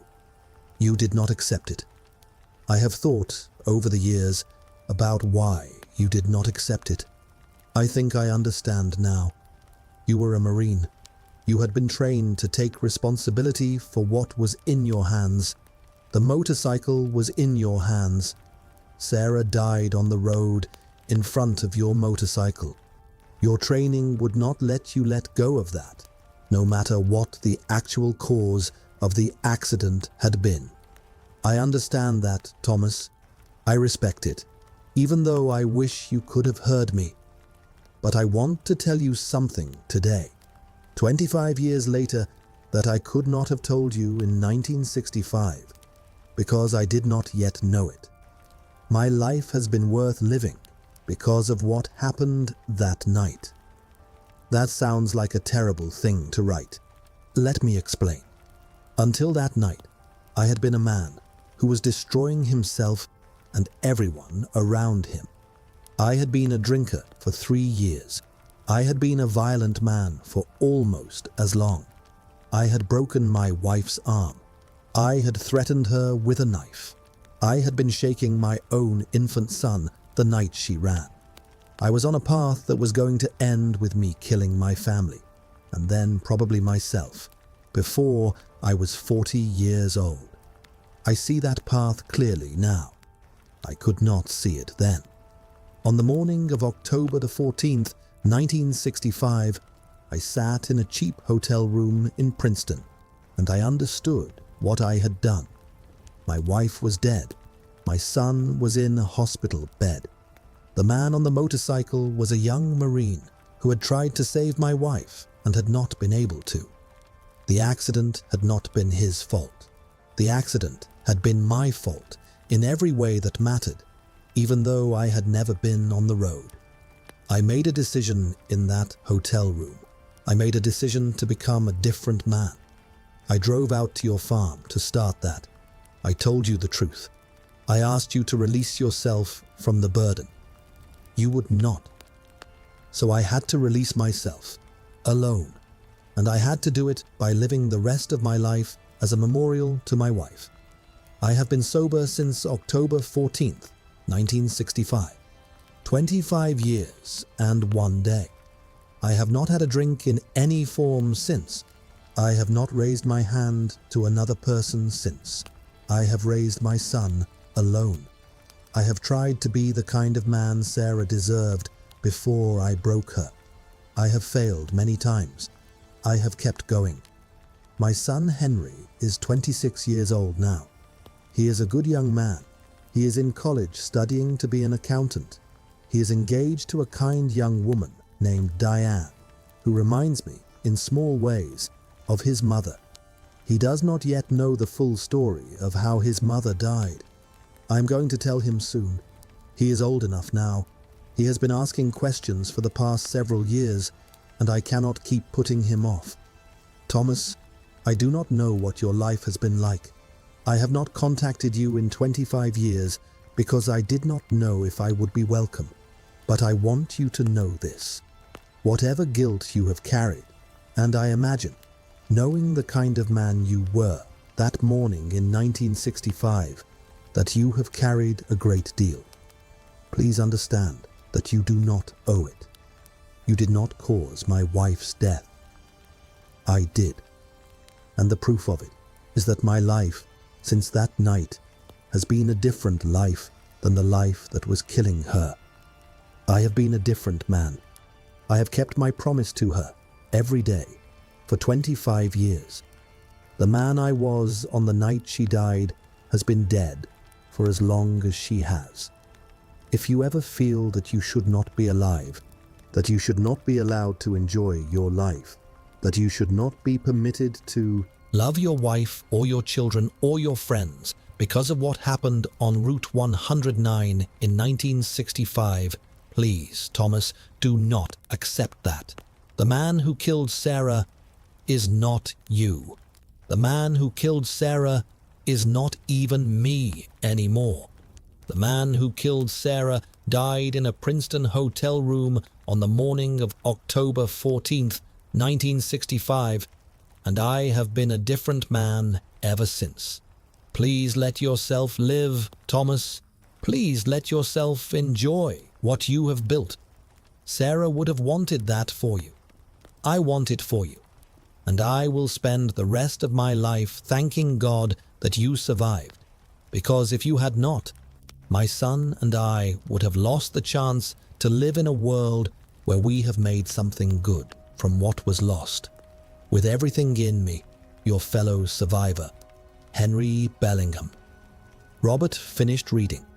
He folded the letter carefully. He set it on the coffee table beside the wooden box.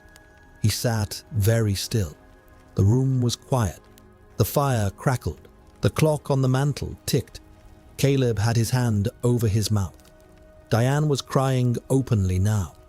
Henry was looking at the letter on the table. He never sent it, Henry said, quietly.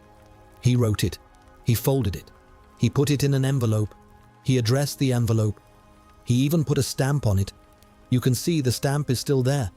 But he never mailed it. He could not. I asked him about it once, years later. He said, I was afraid. I was afraid that Thomas would read it and would still not be able to accept it, and that I would have made it worse. I was afraid that some letters cannot be sent. He kept the letter in his drawer until he died. I have kept it in mine, and now it is in your hands. Robert looked at the letter. He looked at Henry.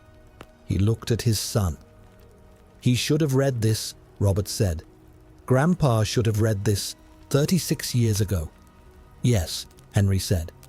He should have. My father might have been a different man for the last 36 years of his life if he had read this. Yes. Robert was quiet for a long moment. He picked up the letter. He looked at it. But Robert, Henry said, he would still have been your father. He would still have done all the good he did. The man your father became, the steady, kind, quiet man you knew. He became that man partly because of what he was carrying. Maybe the burden made him kinder than he would have been without it. Maybe the silence made him more present for his family than a man unburdened would have been. I do not know. I do not want to romanticize what your father went through. He suffered. He should not have had to. But the suffering shaped him, and you knew the man it shaped. There is no version of your father in which he does not become the man you knew. The burden was part of him. Robert nodded slowly. He looked at his son. Caleb, what do you think? Caleb was 26 years old. He had been a journalist for 3 years. He was a young man at the beginning of a career and the beginning of an adult life. And he had just sat through a story that was both heavier and more complicated than any story he had encountered as a journalist. He thought before he spoke. Dad, I think Grandpa carried something for 61 years that he did not need to carry. That is the simple truth of it. He could have lived a different life if he had been able to accept what Henry's father told him. But I also think that he made a choice in 1965 to carry the burden. He could have set it down. Henry's father gave him every reason to set it down. He chose not to. That choice was his. We can mourn that he made it, but we cannot undo it, and we cannot say it would have been better if he had been a different kind of man. He was the kind of man who carries the things that come into his life. That is who he was. That is part of why he was loved by all of us. Caleb looked at Henry. I think your father, Henry, made a similar choice. He could have kept hating himself for the rest of his life. He could have stayed drunk. He could have given up. He chose instead to become a different man. He chose to make his life into a memorial. He carried his burden differently than our grandfather did. He let his burden change him into someone better. Our grandfather carried his burden by keeping it locked in a barn and never speaking of it. Both of them were heroes in their own way. Both of them paid a price. They paid different prices, but they both paid. Henry was nodding. Diane was nodding. Robert reached over and put his hand on his son's shoulder. Caleb, Robert said, you're a good man. The four of them sat together for another 2 hours. They talked. They drank the coffee. Diane made sandwiches around lunchtime. Chicken salad on soft white bread. The kind of sandwich older women in Kentucky have been making for decades. They ate the sandwiches at the coffee table. They kept talking. Henry told them more about his father, about the man Henry Sr. had become, about the AA meetings he had attended faithfully for 43 years, about the small kindnesses he had done quietly, the way men who have done terrible things sometimes do quiet kindnesses for the rest of their lives, about the death Henry Sr. had died of a heart attack in 2008 at age 70, peacefully, with his son and daughter-in-law beside him, about the funeral, which had been small but had been attended by every member of the Princeton AA group, who had stood in a row at the graveside as Henry Sr. was buried. Robert told Henry about Thomas, about the steady life he had built in Caldwell County, about Helen, who had been his wife for 42 years, who had known there was a secret, but had never asked, about the 3 children Thomas had raised, about the 9 grandchildren, about the volunteer fire department and the school board and the church, about the man Thomas had become, slowly, over the decades, a man who was not happy exactly, but who was steady, who was kind, who was present for the people in his life.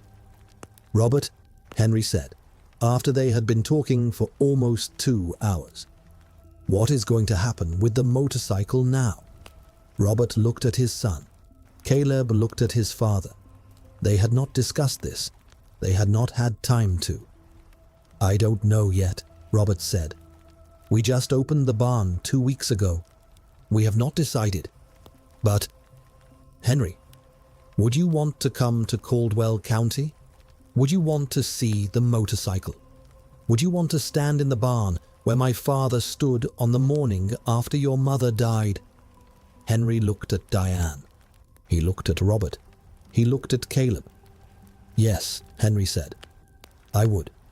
I have wanted to see that barn since 1981. Then come. Come this weekend, if you can. Come with Diane. We'll meet you there. The whole family will come. We'll show you everything.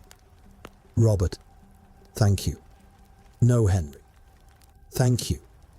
Thank you for keeping the letter. Thank you for keeping the box. Thank you for being willing to talk to us. Thank you for being the kind of man who can carry the right things and let go of the wrong ones. The 2 men embraced. Robert and Henry, 63 and 60, stood in the living room of a small house in Madisonville and hugged each other the way men of their generation hug, with one arm and a clap on the back. But they held the hug for longer than usual. They held it the way men hold things when they have just discovered they are connected by something far older than they had known. Robert and Caleb left Madisonville at 3 in the afternoon. They drove east, back across the rolling Kentucky farmland, toward Lexington. Robert drove. Caleb sat in the passenger seat with the small wooden box on his lap, the letter from Henry Sr. beside it, and his grandfather's journal on top. They drove for a long time without speaking. The April afternoon was bright and beautiful. The dogwood trees along the highway were just beginning to bloom, small white and pink flowers among the new green leaves. The world was full of spring. "Dad," Caleb finally said, about an hour into the drive. "Yeah, I want to write this story." Robert glanced at him. He was quiet for a moment. "Tell me what you mean." "Not for the paper, not as a news piece. I mean, I want to write it down. The whole thing. From Grandpa's side, from Henry's side, from the family's side. I want it to exist somewhere besides our memories. I want it to be a record, maybe for the family, maybe for nobody. But, Dad, this story matters. 2 men carried the same tragedy for 61 years, and one of them let it change him into something better, and one of them locked it in a barn. I want to write that down. I want our children, your grandchildren, my children if I have them someday, to be able to read it. I want it to be a complete document instead of fragments in different people's drawers." Robert thought about it. He glanced at his son. "All right, Caleb, write it. Take all the time you need. Talk to everyone. Henry, Diane, your aunt and uncle, your cousins. Make it as complete as you can. But it stays in the family. Until everyone involved is comfortable with it being shared more broadly, it stays in the family." "That's exactly what I was thinking." "Good." They drove on. The afternoon light slanted through the windshield. The miles passed. They were quiet again for a while. "Dad," Caleb said again, "can I ask you something?" "Yes." "What are we going to do with the motorcycle?" Robert had been thinking about this since Henry had brought it up. He had been thinking about it for the entire drive back. He looked at the road. He thought about his father, about Thomas standing in the barn in October of 1965, locking the doors, walking away. He thought about Sarah Bellingham, who had been walking on Route 109 in the dark and the rain because she had been running for her life. He thought about Henry Sr., who had spent 43 years becoming the man his wife had needed him to be before she died. "Caleb, the motorcycle was a symbol to my father. He locked it up because he could not bear it. The motorcycle was not the cause of Sarah's death. He thought it was, but he was wrong. The motorcycle is just a motorcycle. It is a beautiful 1958 Harley-Davidson Duo-Glide that has been sitting in a barn for 61 years. So what do we do with it?" Robert thought. "I think we restore it. I think we get it running again. I think we ride it. Maybe not me. I'm too old to start riding a motorcycle. But maybe you. Maybe one of your cousins. I think the motorcycle deserves to be ridden. It has been locked up long enough. My father locked it up out of guilt. We are not guilty. We can ride it without carrying his burden." Caleb was quiet for a moment. "Dad, what if we did something else too? What if we did something with the motorcycle that honored both stories? Not just our family, both families." Robert glanced at him. "What are you thinking?" I don't know yet. Just an idea. Let me think about it. Let me talk to Henry. Let me talk to my cousins. Let me think about it for a week or two. All right, Caleb. Think about it. They drove the rest of the way to Lexington in companionable silence. Robert dropped Caleb at his apartment just before 7. He hugged his son. He got back in the car.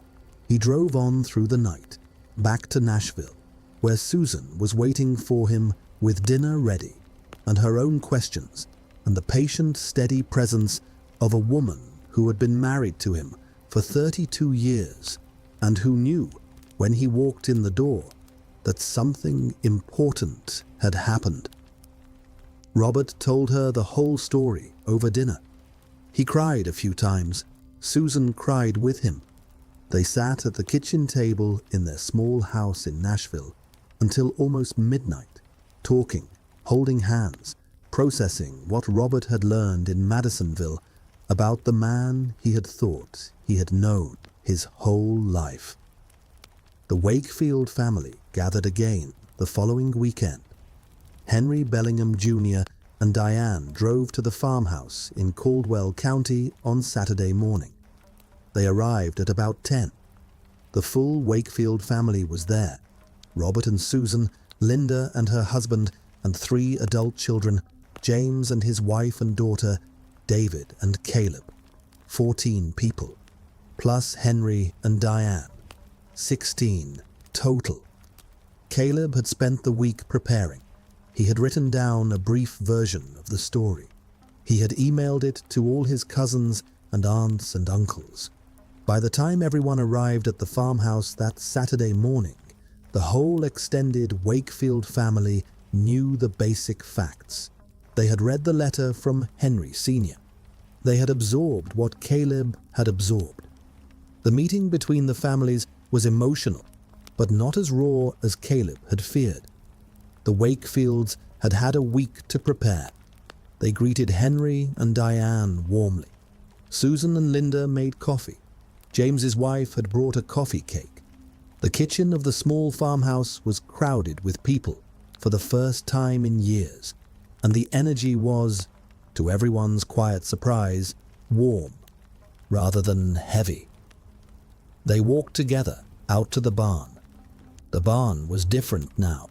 Linda and Susan had cleaned it the previous week with help from Caleb and David. They had swept out the dust. They had wiped down the surfaces. They had taken down the spider webs. They had opened the small high windows that had been closed for 61 years. They had let the spring air come in. They had not touched the motorcycle except to brush the heaviest dust off it carefully.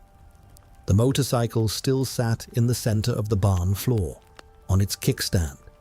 It looked different in the cleaner space, still old, still patinated, still wearing 6 decades of waiting on its chrome and its leather. But the barn around it was alive now. The space had been brought back to the present. Henry walked into the barn slowly. Diane held his arm. He stopped in front of the motorcycle. He looked at it for a long time. "This is the bike," Henry said, quietly. "This is the bike." Henry walked around it. He looked at it from every angle. He touched the leather seat, the seat his mother had not lived to see, the seat that her death had condemned to 61 years of sitting in a barn. He looked at the chrome handlebars. He looked at the tires that had gone flat.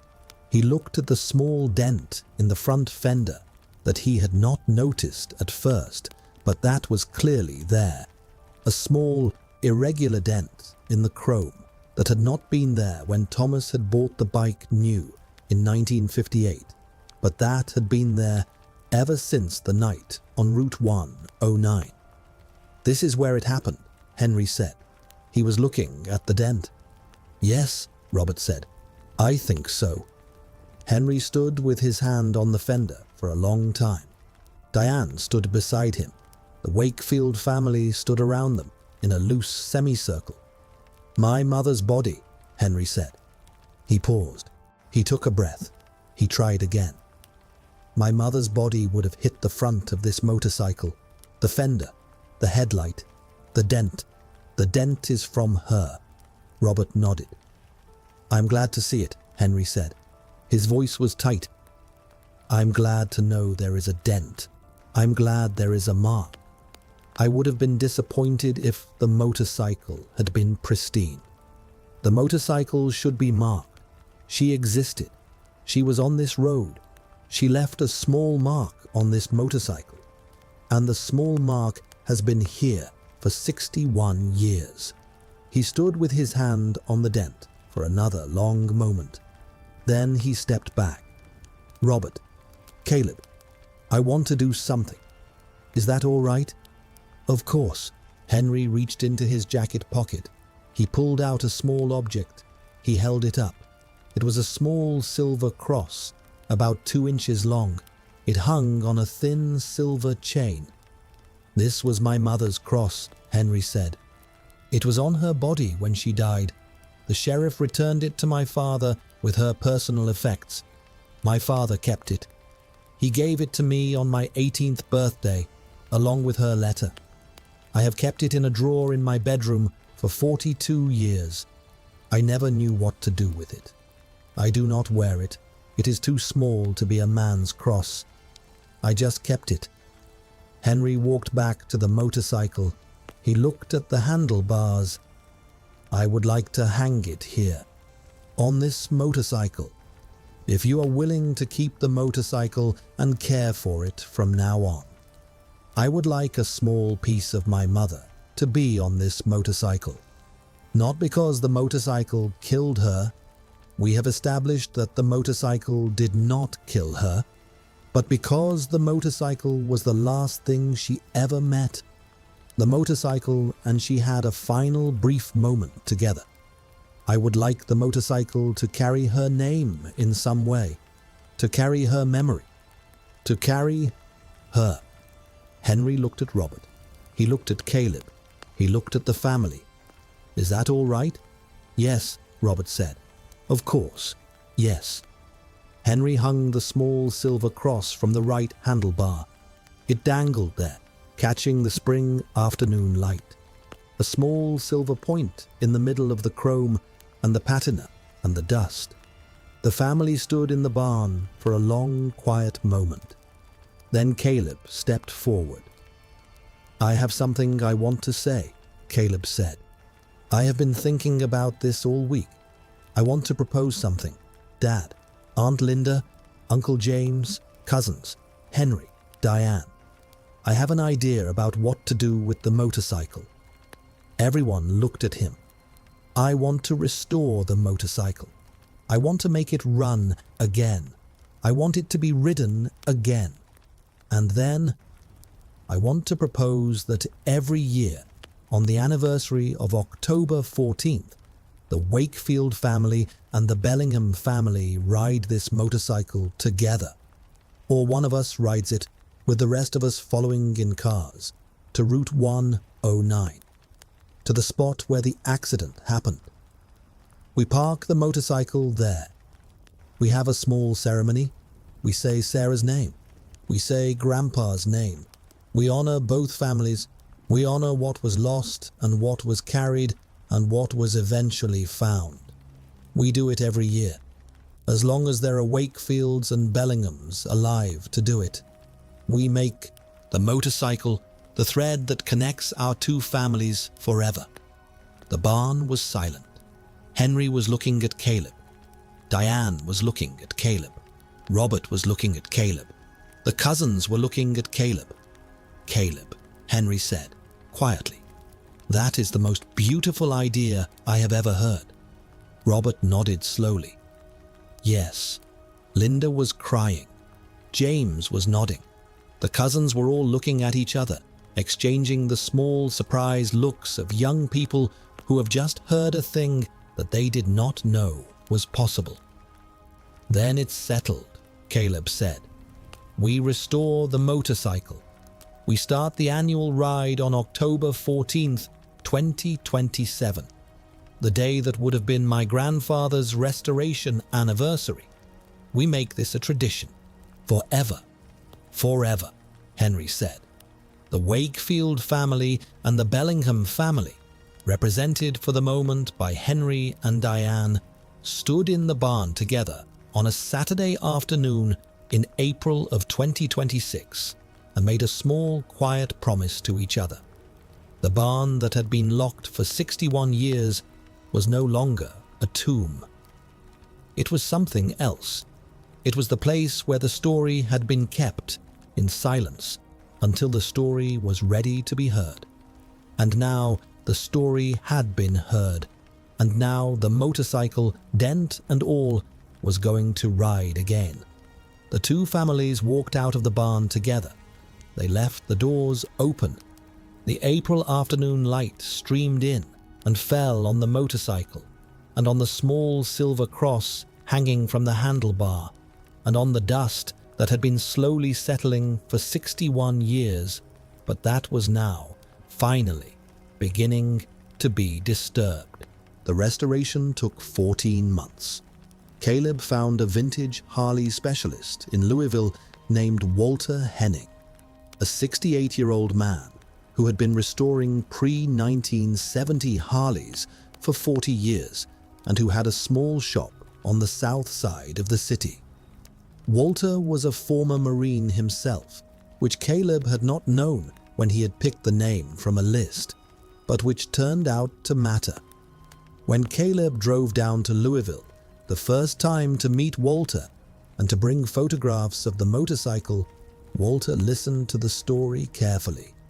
The locked barn, the 61 years, the dent on the front fender, the cross hanging from the handlebar, and then he said, "Caleb, I will restore this motorcycle for you at cost. Parts only. No labor. This is a Marine's motorcycle. I work for free." Caleb tried to argue. Walter would not be moved. Walter said, "Son, in my profession, you do not turn down a chance to do good work for the right reasons. I have been waiting 40 years for a job like this. You found me. You don't argue with me. You bring me the motorcycle. I bring it back to life. That is how this is going to work." The motorcycle was transported from Caldwell County to Louisville in May of 2026. Walter Henning's shop was a small warehouse with 2 work bays, a tool wall that was 3 times the size of any tool wall Caleb had ever seen, and walls covered in framed photographs of motorcycles Walter had restored over 4 decades. The 1958 Duo-Glide was rolled into one of the work bays. Walter looked at it for a long time before he touched it. He walked around it 3 times. He took notes on a clipboard. He inspected the dent on the front fender with a small magnifying glass. "I am going to leave the dent," Walter said. "I will straighten it out enough that it doesn't catch the eye from a distance. But I am going to leave the mark. The dent is part of the bike. The dent is part of the story." "Yes," Caleb said. "Leave the dent." Walter restored the motorcycle slowly and carefully over the next 14 months. He sourced original parts where he could. He used period-correct reproduction parts where original parts were unavailable. He rebuilt the engine completely, every component disassembled, inspected, cleaned, reassembled. He replaced the tires with reproduction white wall tires of the correct period specification. He had the leather seat reconditioned by a leather worker in Tennessee who specialized in vintage motorcycle saddles. He repainted the tank and fenders in the original Duo-Glide black, except he left the dent on the front fender, straightened to the minimum necessary but still visible. He replaced the electrical system. He rebuilt the transmission. He polished every piece of chrome. The motorcycle came back to Caldwell County in July of 2027, 14 months after it had been delivered to Louisville. Walter drove it himself, in a covered trailer. He arrived at the farmhouse on a Saturday morning. He unloaded the motorcycle. He started the engine for the first time outside his shop in the Wakefield driveway. The deep, distinctive rumble of the panhead engine. Harley had moved to the panhead in 1948, and the 1958 Duo-Glide used a late version panhead, filled the driveway. The Wakefield family had gathered for the event. So had Henry and Diane Bellingham, who had driven up from Madisonville that morning. So had Walter's wife, Mavis, who had come along to see the motorcycle's homecoming. Caleb sat on the motorcycle in the driveway. He had spent the past 14 months learning to ride. He had taken a motorcycle safety foundation course in Lexington. He had bought a smaller motorcycle as a learner, a 1980s Honda CB that he had been riding regularly for the past year. He had built up his skills. He had gotten his motorcycle license. He had ridden enough miles that he was ready, in Walter's professional opinion, to handle the 1958 Duo-Glide. The cross was still hanging from the right handlebar. Henry had brought it that morning from his house. He had attached it himself before they had started the motorcycle in a small ceremony witnessed by both families. The cross had been blessed by the pastor of the Crider Baptist Church, the same church where Sarah Bellingham's funeral had been held in 1965. The pastor had said a small prayer. The cross had gone back to its place on the motorcycle. Caleb started the engine. The motorcycle came to life. The sound filled the driveway. The two families applauded. Caleb rode the motorcycle slowly around the long gravel driveway. He took it to the end and back. He rode it twice more, testing the brakes, the clutch, the throttle, the small adjustments of weight and balance that any rider has to find on a new bike. Then he came back to the family and parked the motorcycle in front of them. He shut off the engine. "It runs," Caleb said. "It runs," Walter said, quietly, smiling, satisfied. The kind of satisfaction a master craftsman gets from work that has been done exactly right. Caleb dismounted. Robert walked to the motorcycle. He looked at it. He put his hand on the leather seat. He looked at his son. "Your grandfather would be proud, Caleb." "I hope so." "He would be." The family stayed at the farmhouse for the rest of the weekend. They had lunch together. They walked around the property. They sat on the back porch in the long July evening and listened to the cicadas in the trees and to the small distant sounds of the rural Kentucky farmland. Henry and Diane stayed in the guest bedroom that had been Linda's room when she was a child. The Bellinghams and the Wakefields in the small farmhouse in Caldwell County in July of 2027 had become, without anyone formally deciding it, something like one extended family. The first annual ride took place on October 14th, 2027, 62 years to the day after Sarah Bellingham's death. Caleb had spent the months leading up to the ride preparing. He had traced on the Caldwell County maps the exact location of the accident.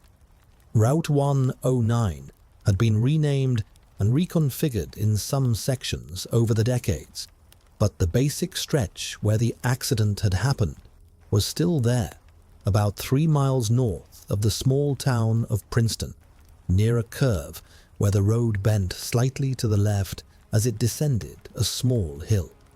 Caleb had visited the spot several times that summer to identify it precisely. He had spoken with a few elderly residents of Crider who remembered the accident. There were not many left, but a few were still alive, and they had been able to confirm the location. The ride was planned to be quiet, just the families. No press, no public attention. Caleb had thought about whether to invite local motorcycle clubs. There was a Patriot Riders chapter in Owensboro that might have been interested, but he had decided, in consultation with Henry and Robert, that the first ride should be intimate. Maybe in future years, the event could grow. The first year was about the two families. The two families gathered at the Wakefield farmhouse on the morning of October 14th, 2027. The weather was almost identical to the weather 62 years earlier. Cold, bright, with the first heavy frost of the autumn silvering the fields. The leaves had turned. The same Kentucky October that had witnessed Sarah Bellingham's death was witnessing the first annual ride. The Wakefields were all there, Robert and Susan, Linda with her husband and her 3 adult children, James with his wife and daughter, David and Caleb, 11 Wakefields in total. The Bellinghams were there too, Henry and Diane, plus their 2 adult children and their 4 grandchildren. The Bellinghams had told their children the full story over the past year. The children had been stunned. They had wanted to be there.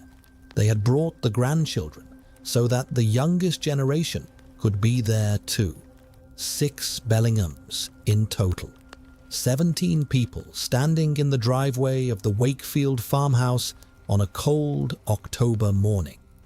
62 years after a young woman had been killed on Route 109 and a young Marine had ridden his motorcycle home and locked it in a barn.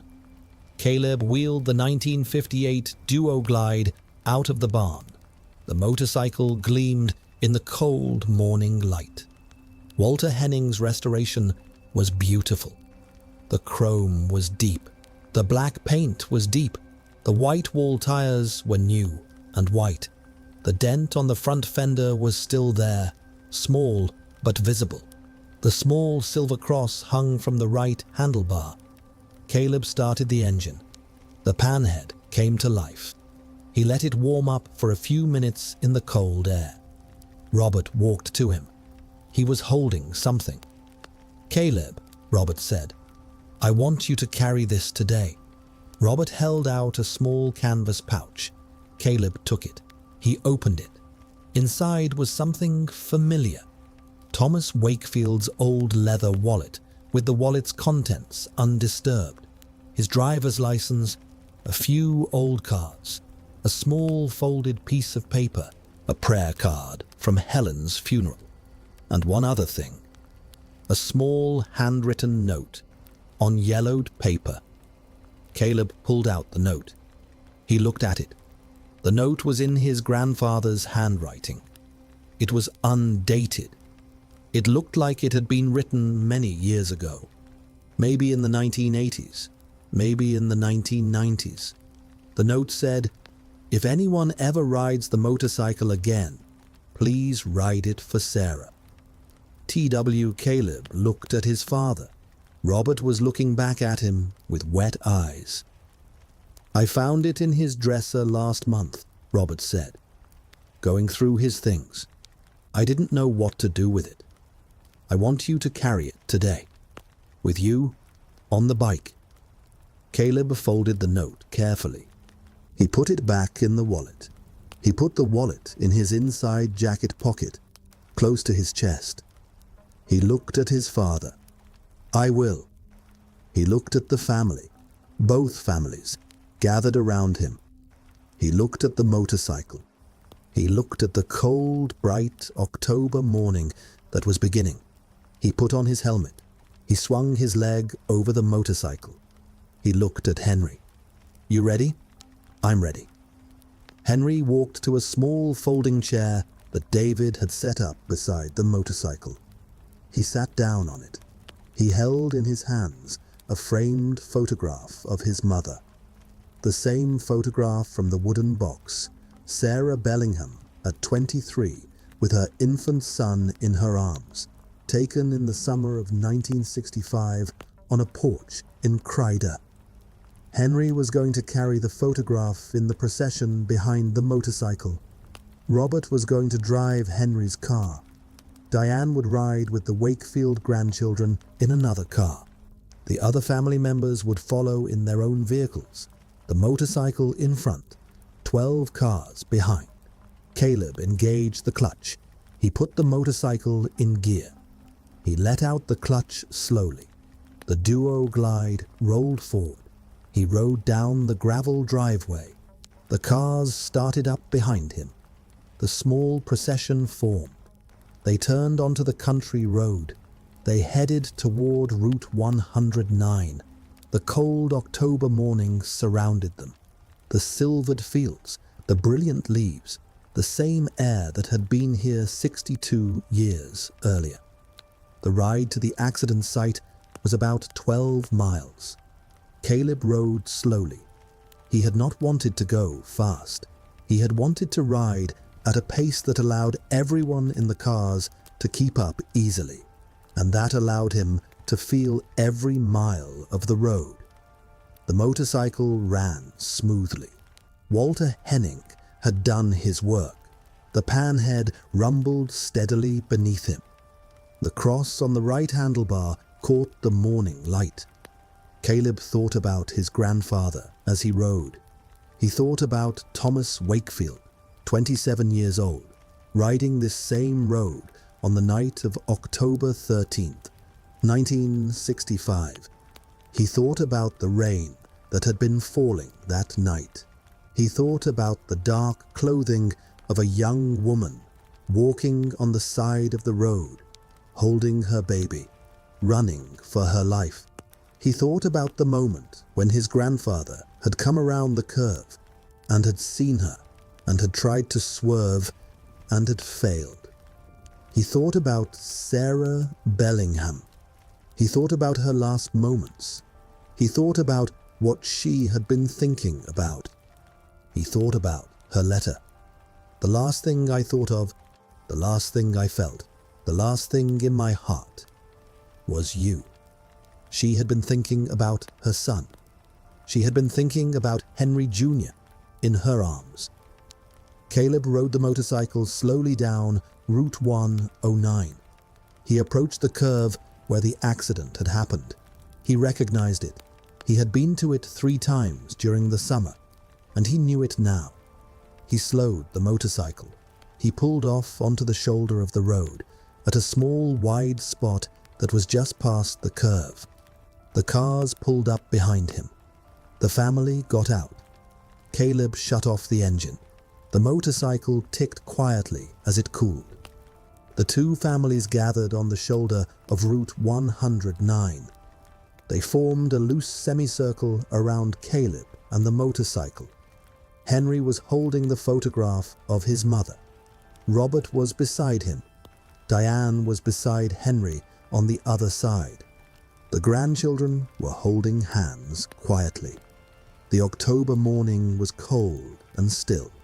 A small handmade wooden cross, about 3 feet tall, had been placed in the back of one of the cars. Linda's husband, a man named Tom, brought it forward. He had made the cross himself in his workshop in Louisville the previous month. It was simple, 2 pieces of cedar, joined with a single crosspiece, with a small brass plaque attached at the center. The plaque had been engraved with 2 names: Sarah, Catherine Bellingham, October 13th, 1965. And below that, in her memory, and with the love of 2 families. Tom carried the cross to a small clearing beside the road, about 10 feet from where the accident had happened. He pushed the bottom of the cross into the soft ground. Caleb helped him. They drove the cross into the earth deep enough that it would stand. Tom packed the dirt around the base with his hands. The cross stood by the side of Route 109, a small, modest marker, easy to miss for anyone driving past who did not know it was there, but real and present, and finally there. Henry walked to the cross. He held the photograph of his mother. He placed it gently against the base of the cross, not permanently, just for the ceremony. He stood up. He looked at his family. He looked at the Wakefields. He took a breath. "My mother's name was Sarah Catherine Bellingham," Henry said. His voice was steady. "She was 24 years old when she died on this road, in the dark, in the rain, in the cold, on the night of October 13th, 1965. She was holding me in her arms. She was running to save us both. She did not save herself, but she saved me. The blanket she wrapped me in protected me when I was thrown from her arms. I have lived 62 years because my mother put me in her arms and ran out of a house that was no longer safe." Henry paused. He looked at the cross. "My mother wrote me a letter when I was 6 months old. She told me to be kind, to forgive people, to not be afraid, to be soft in a world that wants me to be hard. She told me to remember that the last thing she thought of before she died was me. She wrote this letter 2 months before she died. She had no way of knowing that she was going to die in 2 months, but she wrote it anyway, because she was the kind of mother who wanted her son to have something from her in writing, in case. I have lived my entire life by the words my mother wrote when I was too young to read them. I have tried to be kind. I have tried to forgive. I have tried to be soft. I have not always succeeded, but I have tried." Henry's voice broke slightly. He continued, "Today, we are doing something my mother would have wanted. Today, the Wakefield family and the Bellingham family are standing together at the place where she died. Today, we are honoring her by being present together. Today, we are showing to her, wherever she is, and to ourselves, that the two families that were broken by what happened on this road in 1965 have found their way to each other. Today, we are doing what my mother taught me to do in her letter. We are being kind. We are forgiving. We are being soft." Henry stepped back. Robert stepped forward. "My father's name was Thomas Wakefield," Robert said. "He was 27 years old on the night Sarah Bellingham died. He was a Marine. He was a young man. He was riding his motorcycle home on a wet October night. He came around this curve and he saw a woman walking in dark clothing with her baby, and he tried to swerve and the motorcycle slid and a woman died. He survived. He stood in the rain and the cold and he saw what had happened, and he could not, for the rest of his life, get past what he had seen." Robert looked at the cross. "My father carried this for 61 years. He did not speak of it. He locked his motorcycle in a barn the next day and never opened the barn again. He lived a quiet life. He married a kind woman. He raised 3 children. He raised them well, but he carried the weight of this road for every single day of his adult life. He never knew what we know now. He never knew that the truth was different from what he believed. He believed he had killed Sarah Bellingham, and he did not. Not in the way that mattered, not in the way that should have been the burden he carried. But he carried it anyway. He carried it because he was a Marine, and Marines carry the things that happen on their watch." Robert paused. "My father died on April 3rd, 2026. He was 88 years old. He died still believing he had killed Sarah Bellingham. He did not get to read the letter from Henry's father. He did not get to know that he had been forgiven for 61 years by the family he thought he had destroyed. That is a tragedy. I will carry that tragedy for the rest of my life, but I am not going to carry it the way my father carried his burden. I am not going to lock anything in a barn. I am going to come to this road every year for the rest of my life, and I am going to stand here with the Bellingham family, and I am going to say my father's name, and I am going to say Sarah's name, and I am going to remember them both. That is what I can do." Robert stepped back. Caleb stepped forward. "My name is Caleb Wakefield. I am Thomas Wakefield's grandson. I never knew my grandfather as the young man who came around this curve in 1965. I knew him only as the quiet, kind old man he became. But I have come to understand over the past year and a half that the man I knew was made by what happened on this road. The grandfather I loved was the man my grandfather became after he locked the motorcycle in the barn. He could not have been that man without what had happened here. He could not have been kind to me without having been broken by something. He could not have been steady without having been shaken to his foundations. The grandfather I loved was forged by this road. I am here today to honor the road that made him, and the woman who died on the road, and the man who carried it. All three of them, Sarah and my grandfather, and the road itself, a part of who my grandfather was. And so, they are part of who I am." Caleb looked at his cousins. He looked at the Bellingham grandchildren. He looked at the two families that were now in this small October morning ceremony, one extended family.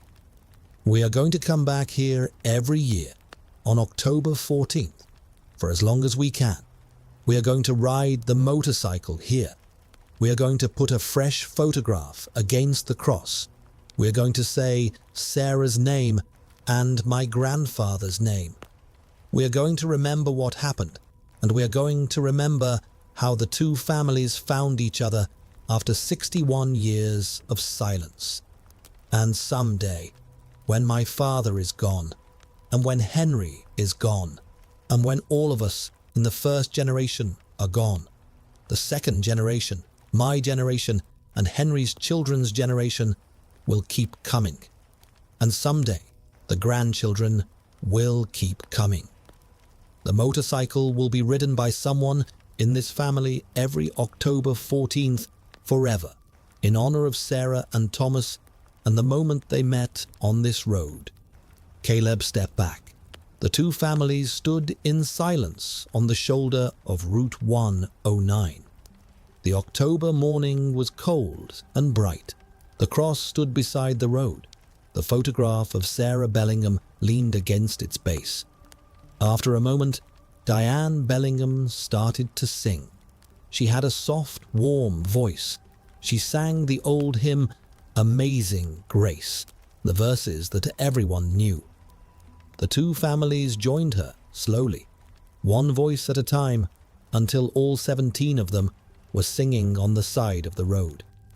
The hymn carried in the cold October air. Someone driving past on Route 109 that morning would have seen a small group of people standing beside a motorcycle and a wooden cross, singing together, and would have known, without being told, that something important was happening. When the hymn ended, the families embraced each other. Wakefields hugged Bellinghams. The grandchildren hugged each other. Robert hugged Henry for a long time. The two old men stood beside the road with their arms around each other and let themselves be what they had become. Brothers, in the strange way that tragedy can make people brothers. 62 years after a young woman and a young man had met on this road and changed both their families forever. After a while, the families separated. They walked back to the cars. They got in. They drove back to the Wakefield farmhouse, where Linda and Susan had set up a small reception. They ate. They talked. They told stories. They were a family. The motorcycle was returned to the barn that evening. Caleb wheeled it back in. He parked it on its kickstand in the same spot where it had sat for 61 years. The doors of the barn stayed open. There were no more padlocks. There never would be again. The annual ride became a tradition. The second ride, on October 14th, 2028, was almost identical to the first. Both families gathered at the Wakefield farmhouse.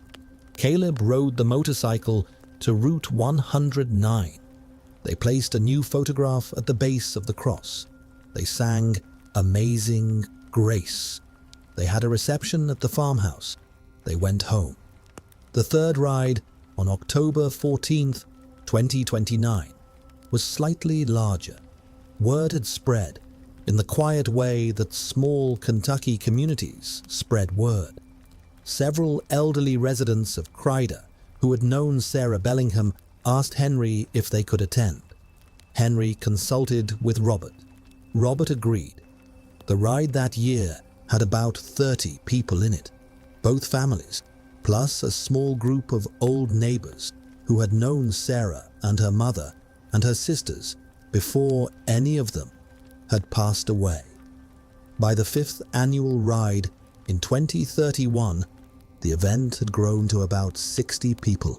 By the 10th, in 2036, it was over 100. The Crider Baptist Church started preparing a small lunch each year, served at the church after the ride, open to anyone who came. The pastor of the church, a different pastor now than the one who had blessed the cross in 2027, the original pastor having retired, gave a small annual sermon on the morning of October 14th about reconciliation and forgiveness and the unexpected ways that broken things can be made whole. Caleb continued to be the rider for the first 10 years. He had been 26 when the tradition started. By the 10th ride, he was 36. He had married in 2030 a woman named Hannah, who he had met in Lexington, a teacher, kind and patient. The kind of woman who, when Caleb had told her the story of his grandfather and the barn and the motorcycle on their third date, had asked questions that showed she understood, even before he had finished, what the story meant. They had 2 children, Sarah Wakefield, born in 2032, and named for Sarah Bellingham, with the Bellingham family's blessing, and Thomas Wakefield, born in 2034, and named for his great-grandfather. The naming of Caleb's daughter had been a moment that had taken everyone by surprise, including Caleb. He had not told Hannah, when she had been pregnant with their first child, that he was thinking about names. He had been waiting for Hannah to bring up the subject of names. When she had, in their 7th month of pregnancy, she had said, "Caleb, I have a question. Can we name her Sarah, after the woman whose story your grandfather carried? Would the Bellingham family be okay with that?" Caleb had been stunned. He had asked Hannah why she had thought of it. She had said, "Because it would close the circle. Because your grandfather carried Sarah's name in his heart for 61 years. Because the family that he thought he had destroyed has become part of our family. Because if we have a daughter and she is named Sarah, the name will be in the Wakefield family forever. That is how this story keeps going." Caleb had called Henry that night. Henry had cried on the phone. Henry had told Diane. Diane had also cried. The Bellinghams had said yes. They had said yes with their whole hearts. Sarah Wakefield had been born in March of 2032 with the full blessing of both families. Henry and Diane had been her godparents. The baby had been baptized at the Crider Baptist Church, the same church where Sarah Bellingham had been buried in 1965. Caleb's son Thomas was born 2 years later. The name had been simpler to decide. Thomas after his great-grandfather.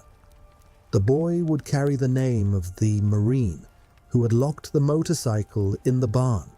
and who had never been able to forgive himself for what had happened on Route 109. The two children, Sarah and Thomas Wakefield, born in 2032 and 2034, became the embodiment of the reconciliation. They were Wakefield children. They were named for both families. They grew up in Lexington but came down to Caldwell County frequently. They knew Henry and Diane Bellingham as a kind of extra grandfather and grandmother. They came to the annual ride every October 14th, riding in cars with their parents and their cousins, watching the motorcycle and the wooden cross and the small ceremony that had become part of the rhythm of their childhood. The years passed. Henry Bellingham Jr. died in 2038 at the age of 72, a peaceful death of heart failure in his home in Madisonville. Diane had been with him. The Wakefield family had attended the funeral. Caleb had given a eulogy. Robert had been one of the pallbearers. Henry was buried in the small cemetery in Crider, next to his mother. Sarah Bellingham's grave was there, with a modest headstone that had been placed in 1965 by Henry Sr. Henry Jr. was buried beside her, mother and son reunited after 73 years of separation. Diane Bellingham continued to come to the annual rides for another 5 years after Henry's death. She stayed close to the Wakefield family. She came to Sarah Wakefield's elementary school graduation in 2043. She came to Thomas Wakefield's middle school graduation in 2047. She was, by her own admission, more connected to the Wakefield grandchildren than to most of her own extended family, which had scattered across the country over the decades. Diane died in 2043. She was 77. The Wakefield family attended her funeral too. By then, both families had been intermingling for 16 years, and the funerals of one family were attended by the other family as a matter of course, the way funerals are attended by extended family in any family that has formed itself across bloodlines. Robert Wakefield, Caleb's father, died in 2051. He was 88, the same age Thomas had been when he died. The annual ride in October of 2051 was the first ride without Robert. Caleb gave a longer speech that year. He spoke about his father, about his grandfather, about Sarah, about the chain of memory that the two families had built across nearly a century now. The ride that year had over 200 people in it. Linda Wakefield, Robert's sister, died in 2054. James, the youngest of the three siblings, died in 2057. The first generation of Wakefields who had opened the barn in April of 2026 was gone by the late 2050s. The motorcycle kept being ridden. Caleb rode the motorcycle for the annual ride until 2055. He was 55 years old by then. His knees were not what they had been. The 1958 Duo-Glide was heavy, over 600 pounds, and Caleb was getting too old to handle it easily at low speeds. In 2055, Caleb handed the responsibility to his son, Thomas. Thomas was 21. He had been learning to ride the motorcycle since he was 16 under Caleb's careful supervision. He had taken the motorcycle safety course. He had ridden smaller bikes. He had earned the right to be the rider. The handoff happened at the annual ride that October.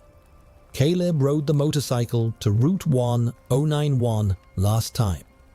He gave his speech at the cross. He turned to his son. "Thomas," Caleb said, "it's your motorcycle now. It's your ride now. Take care of her. Carry the story. Bring it to the next generation when the time comes." Thomas had been 21 years old. He had taken the keys from his father in front of the cross beside Route 109, with both families watching, with the ghost of Sarah Bellingham and the ghost of his great-grandfather Thomas Wakefield present in the cold October air. Thomas rode the motorcycle for the next 35 years. He carried the story. He brought his own children to the annual ride. He kept the tradition alive. The motorcycle is still being ridden today. The current rider is Caleb's grandson, Hannah's grandson, the son of Sarah Wakefield, a young man named Henry, after Henry Bellingham Jr. He is 25 years old. He has been riding the motorcycle for the annual ride since he was 23. He took over from his uncle Thomas in 2087, when Thomas turned 73 and his health required him to stop riding. The motorcycle is now 110 years old. It is still running. The original engine has been rebuilt 3 times, twice by Walter Henning's son, who took over the shop after his father retired, and once by Walter's grandson, who took over after his father retired. The Henning family has been associated with the Wakefield Duo-Glide for almost a century. The Hennings consider it the most important motorcycle they have ever maintained. The dent on the front fender is still there. It has been straightened slightly during each restoration but never removed. The Hennings know to leave the dent. The Wakefields know to leave the dent. The dent is part of the motorcycle's history. The dent is Sarah Bellingham's mark. The small silver cross still hangs from the right handlebar. It is the same cross that Sarah was wearing when she died on October 13th, 1965. The chain has been replaced several times over the decades, but the cross itself is original. Both families have grown. The Wakefields have spread across the country. There are now Wakefields in 12 states. Most of them know the story. Caleb wrote it all down, the way he had promised his father he would, and the document has been copied and shared with every generation of the family. Caleb finished the document in 2031 and added to it over the years. The final version was completed by Caleb's daughter, Sarah, in 2071, after Caleb's death. Sarah added the chapters about Caleb's own life. After Sarah died in 2098, her son, Henry, added the chapters about her life. The document has grown across the generations. It is now over 400 pages. The Bellinghams have grown too. Henry Jr. had 2 children, who had children who had children. The Bellingham line has continued. There are Bellinghams in 7 states.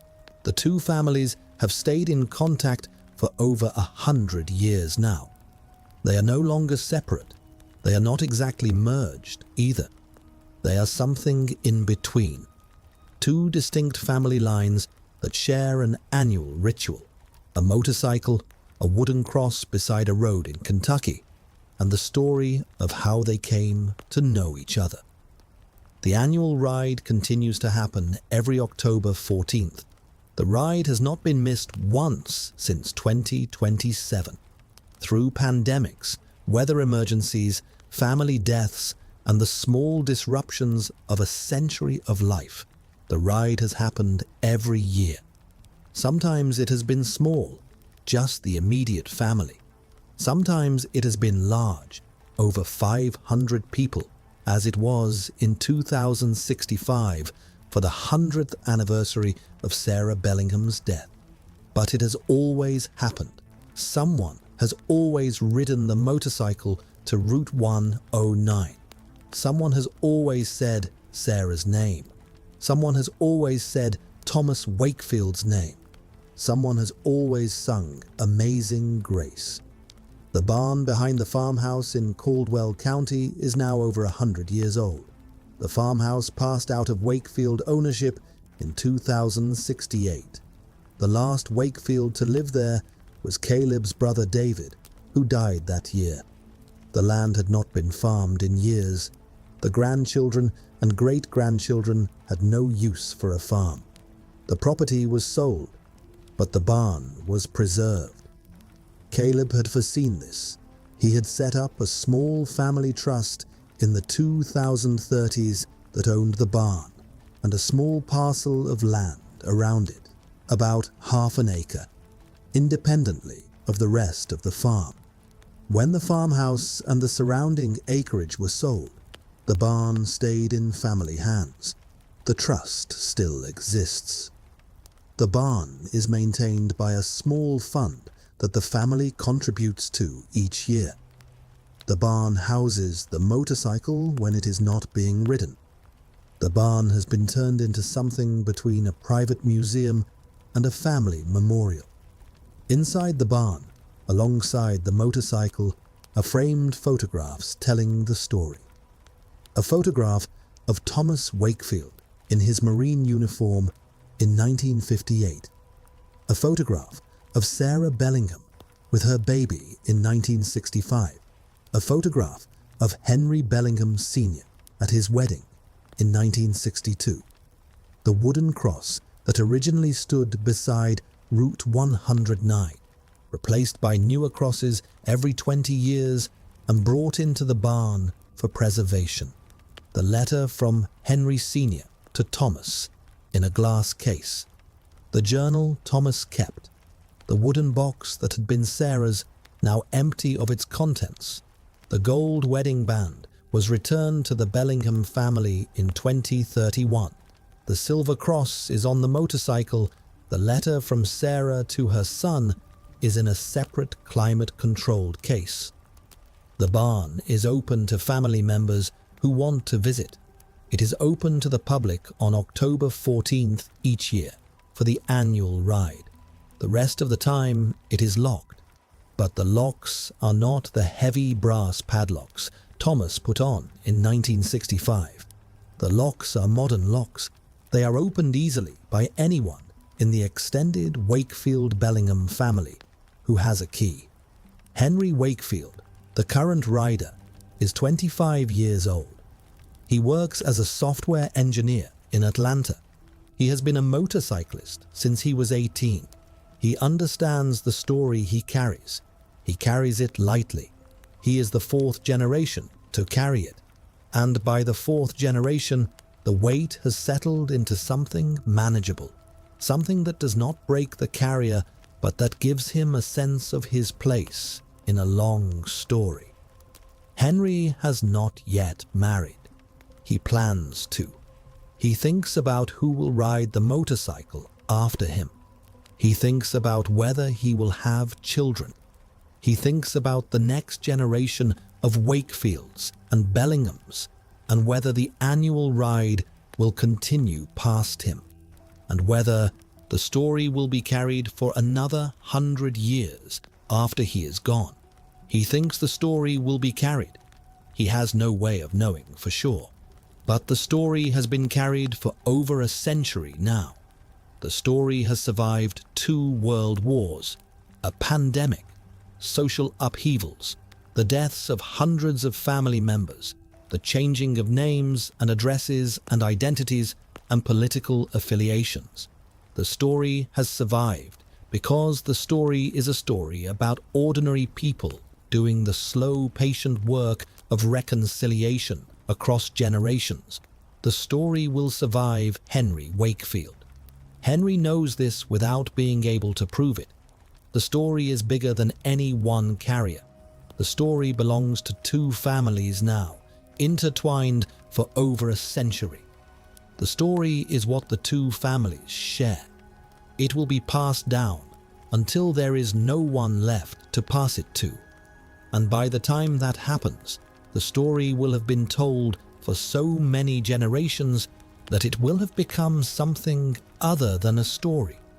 It will have become a piece of how the 2 families understand themselves, the founding event around which their identities have been organized, the thing they all know in common, the thing that makes them who they are.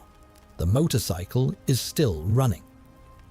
On October 14th, 2098, the most recent annual ride, 2 days ago as of this writing, Henry Wakefield rode the 1958 Harley-Davidson Duo-Glide to Route 109. He arrived at the cross beside the road. The wooden cross that stands there now is the fourth one. The original was replaced in 2047, then again in 2067, then again in 2087. The brass plaque on the current cross is identical to the brass plaque on the original. Sarah Catherine Bellingham, October 13th, 1965.